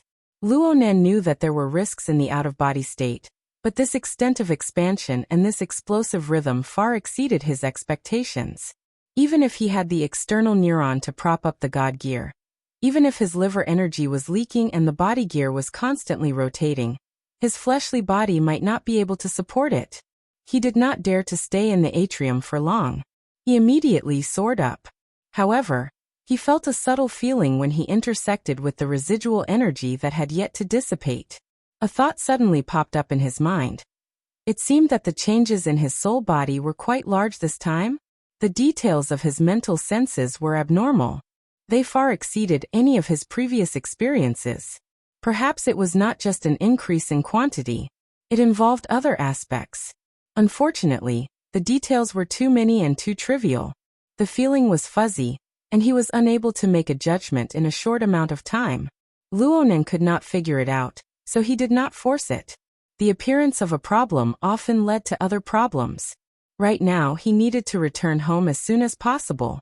Putting aside the external neuron, he needed to confirm whether or not the structure of his body and soul had collapsed into imbalance once more. Luonan's thoughts spun in the gears, and he set foot on his return journey. He flew under the gloomy dawn sky, and his mental senses had long since covered the path back. Within his all-pervasive penetrative senses, skyscrapers were like gathering smoke. They were nearly nothingness. Luonan charged forward in a straight line. His flying soul was like a phantom, almost like a ghost. The more he did this, the more he felt that something was wrong. His soul strength had certainly grown, but after a period of buffering, Luonan felt that the amount of growth was not as terrifying as it had been before. At most, the Wraith sign had hunted once and fed him back. After he achieved the body gear, there was room for this level of growth. But at the same time, the range of his senses, which constantly changed as he moved at high speed, became more substantial. Not only did it break through a radius of 20 kilometers, but it was even slowly growing. Where was the foundation of this growth? Luonan's mind was distracted, but his speed far exceeded when he came over. He only used 6 minutes in total, and he had yet to reach his limit. The situation at home did not change. After tossing and turning for most of the night, Uncle and Aunt did not know when they had fallen asleep. The house was very quiet. About a kilometer away, on the street of the community, the security guards stationed by the association were guarding the relevant surveillance equipment with bright eyes. However, whether it was the instruments or the security personnel, none of them had any reaction to Luonan's mind wandering. It wasn't that they were incompetent. Luonan was a target that moved within the polar domain of the Abyss region the moment his soul left his body. Most B-rank powers would be blind even if they came. Luonan's soul body resided on the roof of his home. Below him, his peacefully sleeping body was like an enormous whirlpool. It had an instinctive attraction toward soul bodies. Luonan didn't go in right away when faced with this kind of attraction. He was a bit hesitant. If he wanted to test the growth of his soul strength, the endurance of his physical body would be a good touchstone. However, there was also a risk. If he couldn't fit it in, It wouldn't be considered a fatal crisis, but he could probably compete for the most hilarious homeless spot in the history of the association. Bai Xingyan, who had recently been suspended from her job, might be more than happy to stuff him back into the health pod. Luo Nan was dissatisfied with his own indecisiveness. He would be stabbed no matter what. He couldn't avoid it. What was he hesitating for? With a single thought, Luo Nan's soul body sank. His body froze, transforming into endless waves of soul strength. It rushed into the whirlpool formed by his body. It accurately locked onto the external neuron and poured into it in an orderly manner. When the external neuron was filled to the brim, it naturally overflowed, forming the image of an iceberg vast ocean. But with the external neuron as a frame, it wouldn't flood in disorder. And so, the God Gear was formed. The pressure his body endured started from zero and continued to rise. On the bed, Luo Nan's eyelids moved slightly. He maintained a seemingly open state as he experienced the changes in the order frame. The pressure continued to rise like the scouring of a great tide. His God Gear and body gear were like water wheels. They rumbled and spun in the stream of water. Not only did they dissolve the frontal assault, they borrowed the force to transform and nourish the blessed land. It seemed like there was no problem. Luo Nan had been cultivating in the eye's orifice all this time, but the upper limit of what a mere orifice could bear was far from being able to fully utilize the power of the God Gear. He could only protect his lower limit, which was to ensure that the God Gear and body gear could mesh with each other and rotate in harmony. He had a lot to fear. But today his liver energy was unblocked, and his orifice eye was clear to his internal organs. His lower limit had unconsciously increased by an enormous amount. The God Gear and body gear meshed and rotated, speeding up the circulation of his blood and energy. His consumption increased dramatically, but under the replenishment of his liver blood, it was like a charge. It nourished and grew, lasting for a long time. And once the body gear absorbed too much energy, the internal fire would grow strong, and the liver energy would naturally disperse to the fascia, the fingers, and the eye's orifice. It would accelerate their growth, recuperation, and tempering. Like this, the strength of his body seemed to increase. From this, it seemed that not only was there no problem, but his cultivation speed seemed to have increased. This was absolutely good news. Of course, the increase in his soul strength was still within a controllable range. This was even better news. Luo Nan finally confirmed that the uncontrollable growth of his soul body was just an illusion. But the explosive increase in the range of his mental senses was a fact. Why? He simply flipped over and sat up. He picked up the notebook on the bedside table, flipped to a blank page, and started writing and drawing. According to normal logic, doing the same work would achieve results several times greater than before. The entire process of doing work would naturally be more efficient, and the method of use would be improved. But the current situation was that every link of operation was exactly the same. What should be done was done. The only thing that changed was the soul body itself. But the factor of increment had already been eliminated. What remained was structure, essence. What was the soul body? What form did the soul body exist in? Such questions far exceeded the scope of Luo Nan's research. Luo Nan had developed dozens of years of inner world research, including thousands of years of history of civilization related to religion, philosophy, and mystic arts. Yet he was unable to come up with a comprehensive explanation that was sufficient to convince everyone. Luo Nan could not solve it. He could only set it aside and draw closer to reality. He needed to seize the moment and make another trip to Gear to verify the use of the external neuron. How do I bring it?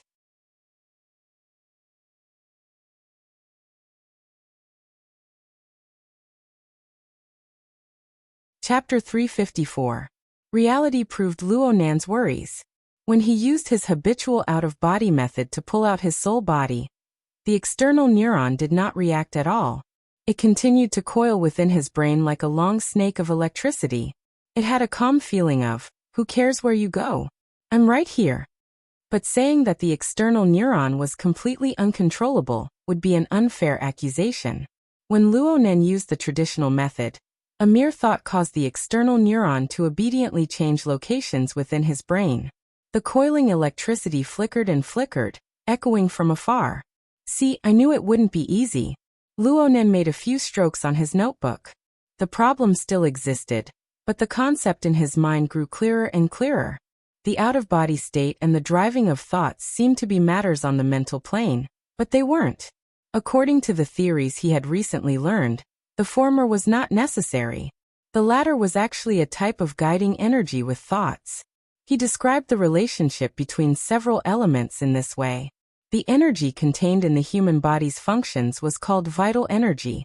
It flowed through the entire body like water. The external neuron was like a parasitic fish in the water. Luonan's thoughts were like a small pebble. His thoughts did not have the power to directly drive the external neuron, but they struck the water and created waves. They were enough to startle the fish, causing the external neuron to make changes. As for why the external neuron was able to accurately judge his thoughts, was it an intelligent judgment? Or was it a more subtle mechanism? Luonen was leaning towards the latter. From the looks of it, an interference force must exist on the mental plane and the material plane in order to drive the external neuron. Then I have no choice. Should I reverse the flow of my true energy? Luonen laughed to himself. The most effective method for him to realize interference force was the heart lantern of the eye's orifice, formed from the coupling of the God gear and body gear. Due to the overwhelming superiority of the God gear over the body gear, and due to the guidance of practical problems, Luonen had always exerted force from the mental plane to the material plane. Now he had to make a great reversal. The order frame of his God gear and body gear coupling allowed him to adjust the direction of application. In theory, there were no obstacles at all. However, the initial operation had to be carried out within his own brain. For the sake of caution, he had a very strict control over the strength of his interference. The light of the heart lantern of the eye's orifice flickered. It no longer shone upon the outside world, nor did it penetrate his internal organs. Instead, it shone with the electric snake of the external neuron within his brain, gradually pouring warmth into it. The external neuron vibrated vigorously, crackling with electricity. It seemed a bit uncomfortable. Sometimes it coiled, and sometimes it stretched out. It was like a transformation of a heavenly dragon. It was marvelous beyond compare. If one did not consider the consequences, it would be like playing with a novel toy. It was very interesting. Luonen noticed that the shape of the neuron in the outside world was changing all the time, but its essential state did not change. It was still the core framework of the divine wheel. The structure of the iceberg ocean was powerful and heavy, yet stable and thick. Luonen had a question. Was the core of the God gear? Luonen didn't have a clear answer, but he had an indescribable comprehension. At least at this moment, the difference between the material and the mental wasn't that clear. He carefully experienced this feeling, strengthening the interference between the mental and material planes. The flame of the heart lantern in the eye's orifice soared, gradually turning into a furnace, to burn and refine the real gold. That was the external neuron. He not fire. He did not know gear. Luonen had a similar feeling when he followed Jim Master Shio's teachings to refine his life essence. Only by truly doing it could he receive certain information and brand certain imprints. Perhaps this principle could also be applied to the external neuron? In any case, Luonen was immersed in the process of smelting true gold. He completely forgot about the passage of time. Then the hexa ear began to push information, vibrating his eardrums and sending a clear notification. A brand new day had begun. Right now it was 4:55 in the morning. According to Luonan's daily routine, it was already time for morning exercises from now on. We're done for. Luonan suddenly woke up with a start. He smacked his head with his notebook.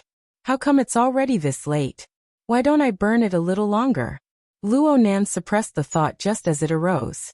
It was already time for the morning class. Gym Master Shio had always strictly warned against disrupting the rhythm of the class due to a moment of rashness. He couldn't push it back either. Recently, he had been working and resting strictly according to the plan. The association's security measures were also based on this. Sudden changes would cause trouble for many people. Needless to say, his plan to explore gear a second time came to a premature end. Luo Nan couldn't help but feel depressed. He could only suppress his impulses and adjust his mind. He used his morning meditation to guide and sort out his weed-like emotions. After stumbling for a few minutes, the powerful force of inertia pushed him back on the right track. Luo Nan had 40 minutes of morning classes, and a morning run that was several times the time. Luo Nan returned at 7. As usual, his uncle had already prepared breakfast and was waiting for him to start eating. In the living room, his aunt was fiddling with her wristband with her head down. She had put on some makeup, but she didn't look lethargic because she hadn't slept for half a night. When he saw Luo Nan return, he used his chin to point at Luo Nan.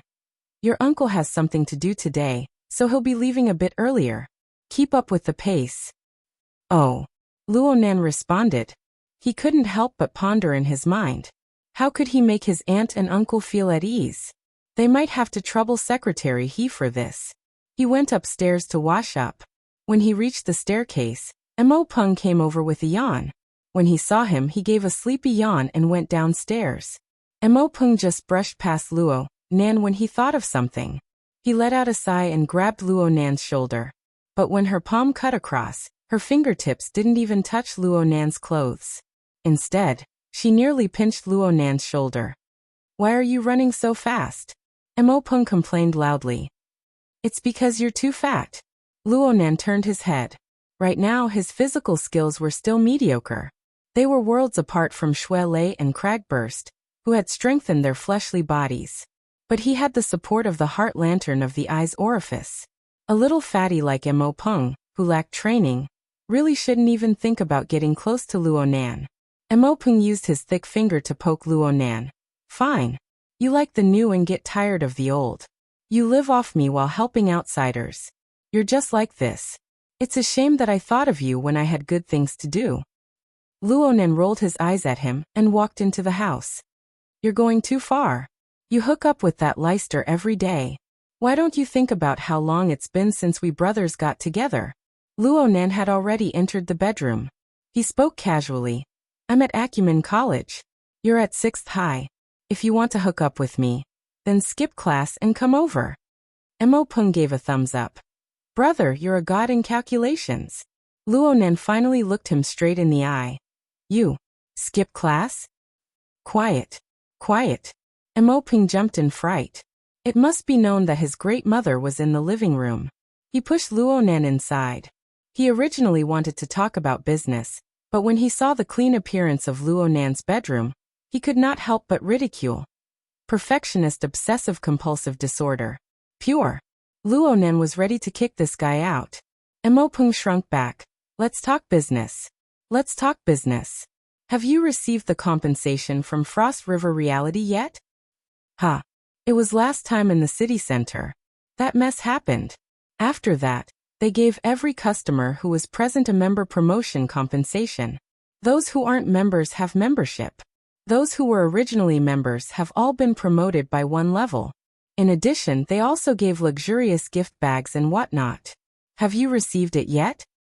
From Luo Nan's perspective, Frost River Reality did not represent any beautiful memories. He entered the bathroom to adjust the water temperature. He casually responded, "So what? So what? After a member gets promoted, their expenses will drop by at least 20%, okay?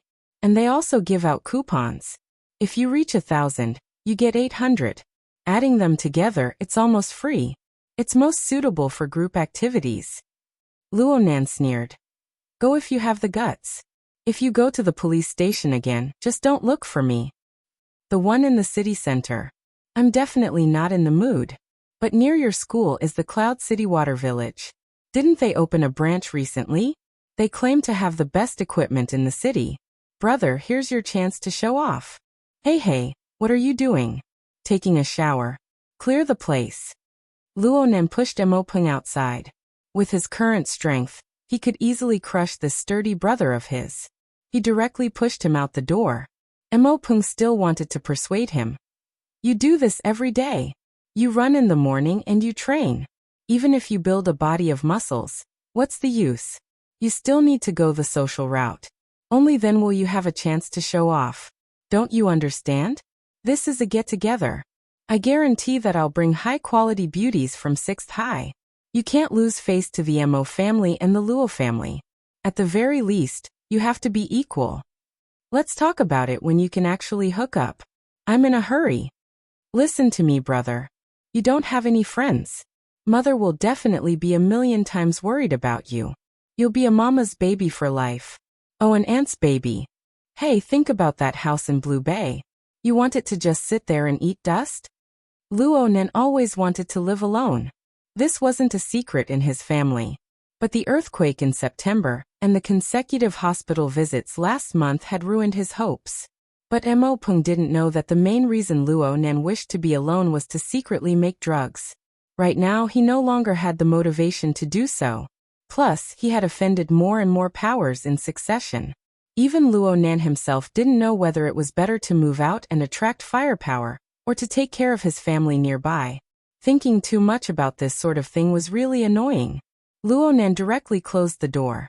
He ignored Mo Peng's clamor outside and entered the bathroom to take a shower. Just as he stood under the shower head, the Hexa ear suddenly transmitted a message. The sender was Zhang Yingying. The message was very short. There were only 2 sentences. Be a bit more proactive. Don't let people look down on you. This message came out of nowhere. Luo Nan typed a question mark to reply, but the other party didn't reply. It seemed that she was still brooding over his words from yesterday. Luckily, there was a document attached to the message. Luo Nan took a hot shower as he browsed. This was an internal report Peony had given to the firm. It was undoubtedly related to the search for mutants. It could be seen that Peony had a more comprehensive grasp of the entire situation after a night of brewing. She had already proposed an extremely feasible plan of action. Luo Nan believed that he was unable to come up with this sort of plan. But this report was different from the one he had shared with the Cloud Space yesterday. This report was for the high-level members of the firm to read. Some of its contents were more sensitive. You're tuning in to the Li Mei's Wuxia Whispers YouTube channel. We're so grateful for your support, and don't forget to subscribe to join us on this incredible journey through captivating stories. Your generosity through donations truly makes a world of difference, as it's the primary source of revenue that allows me to expand and enhance this channel for you. Thank you from the bottom of my heart for being a part of this adventure.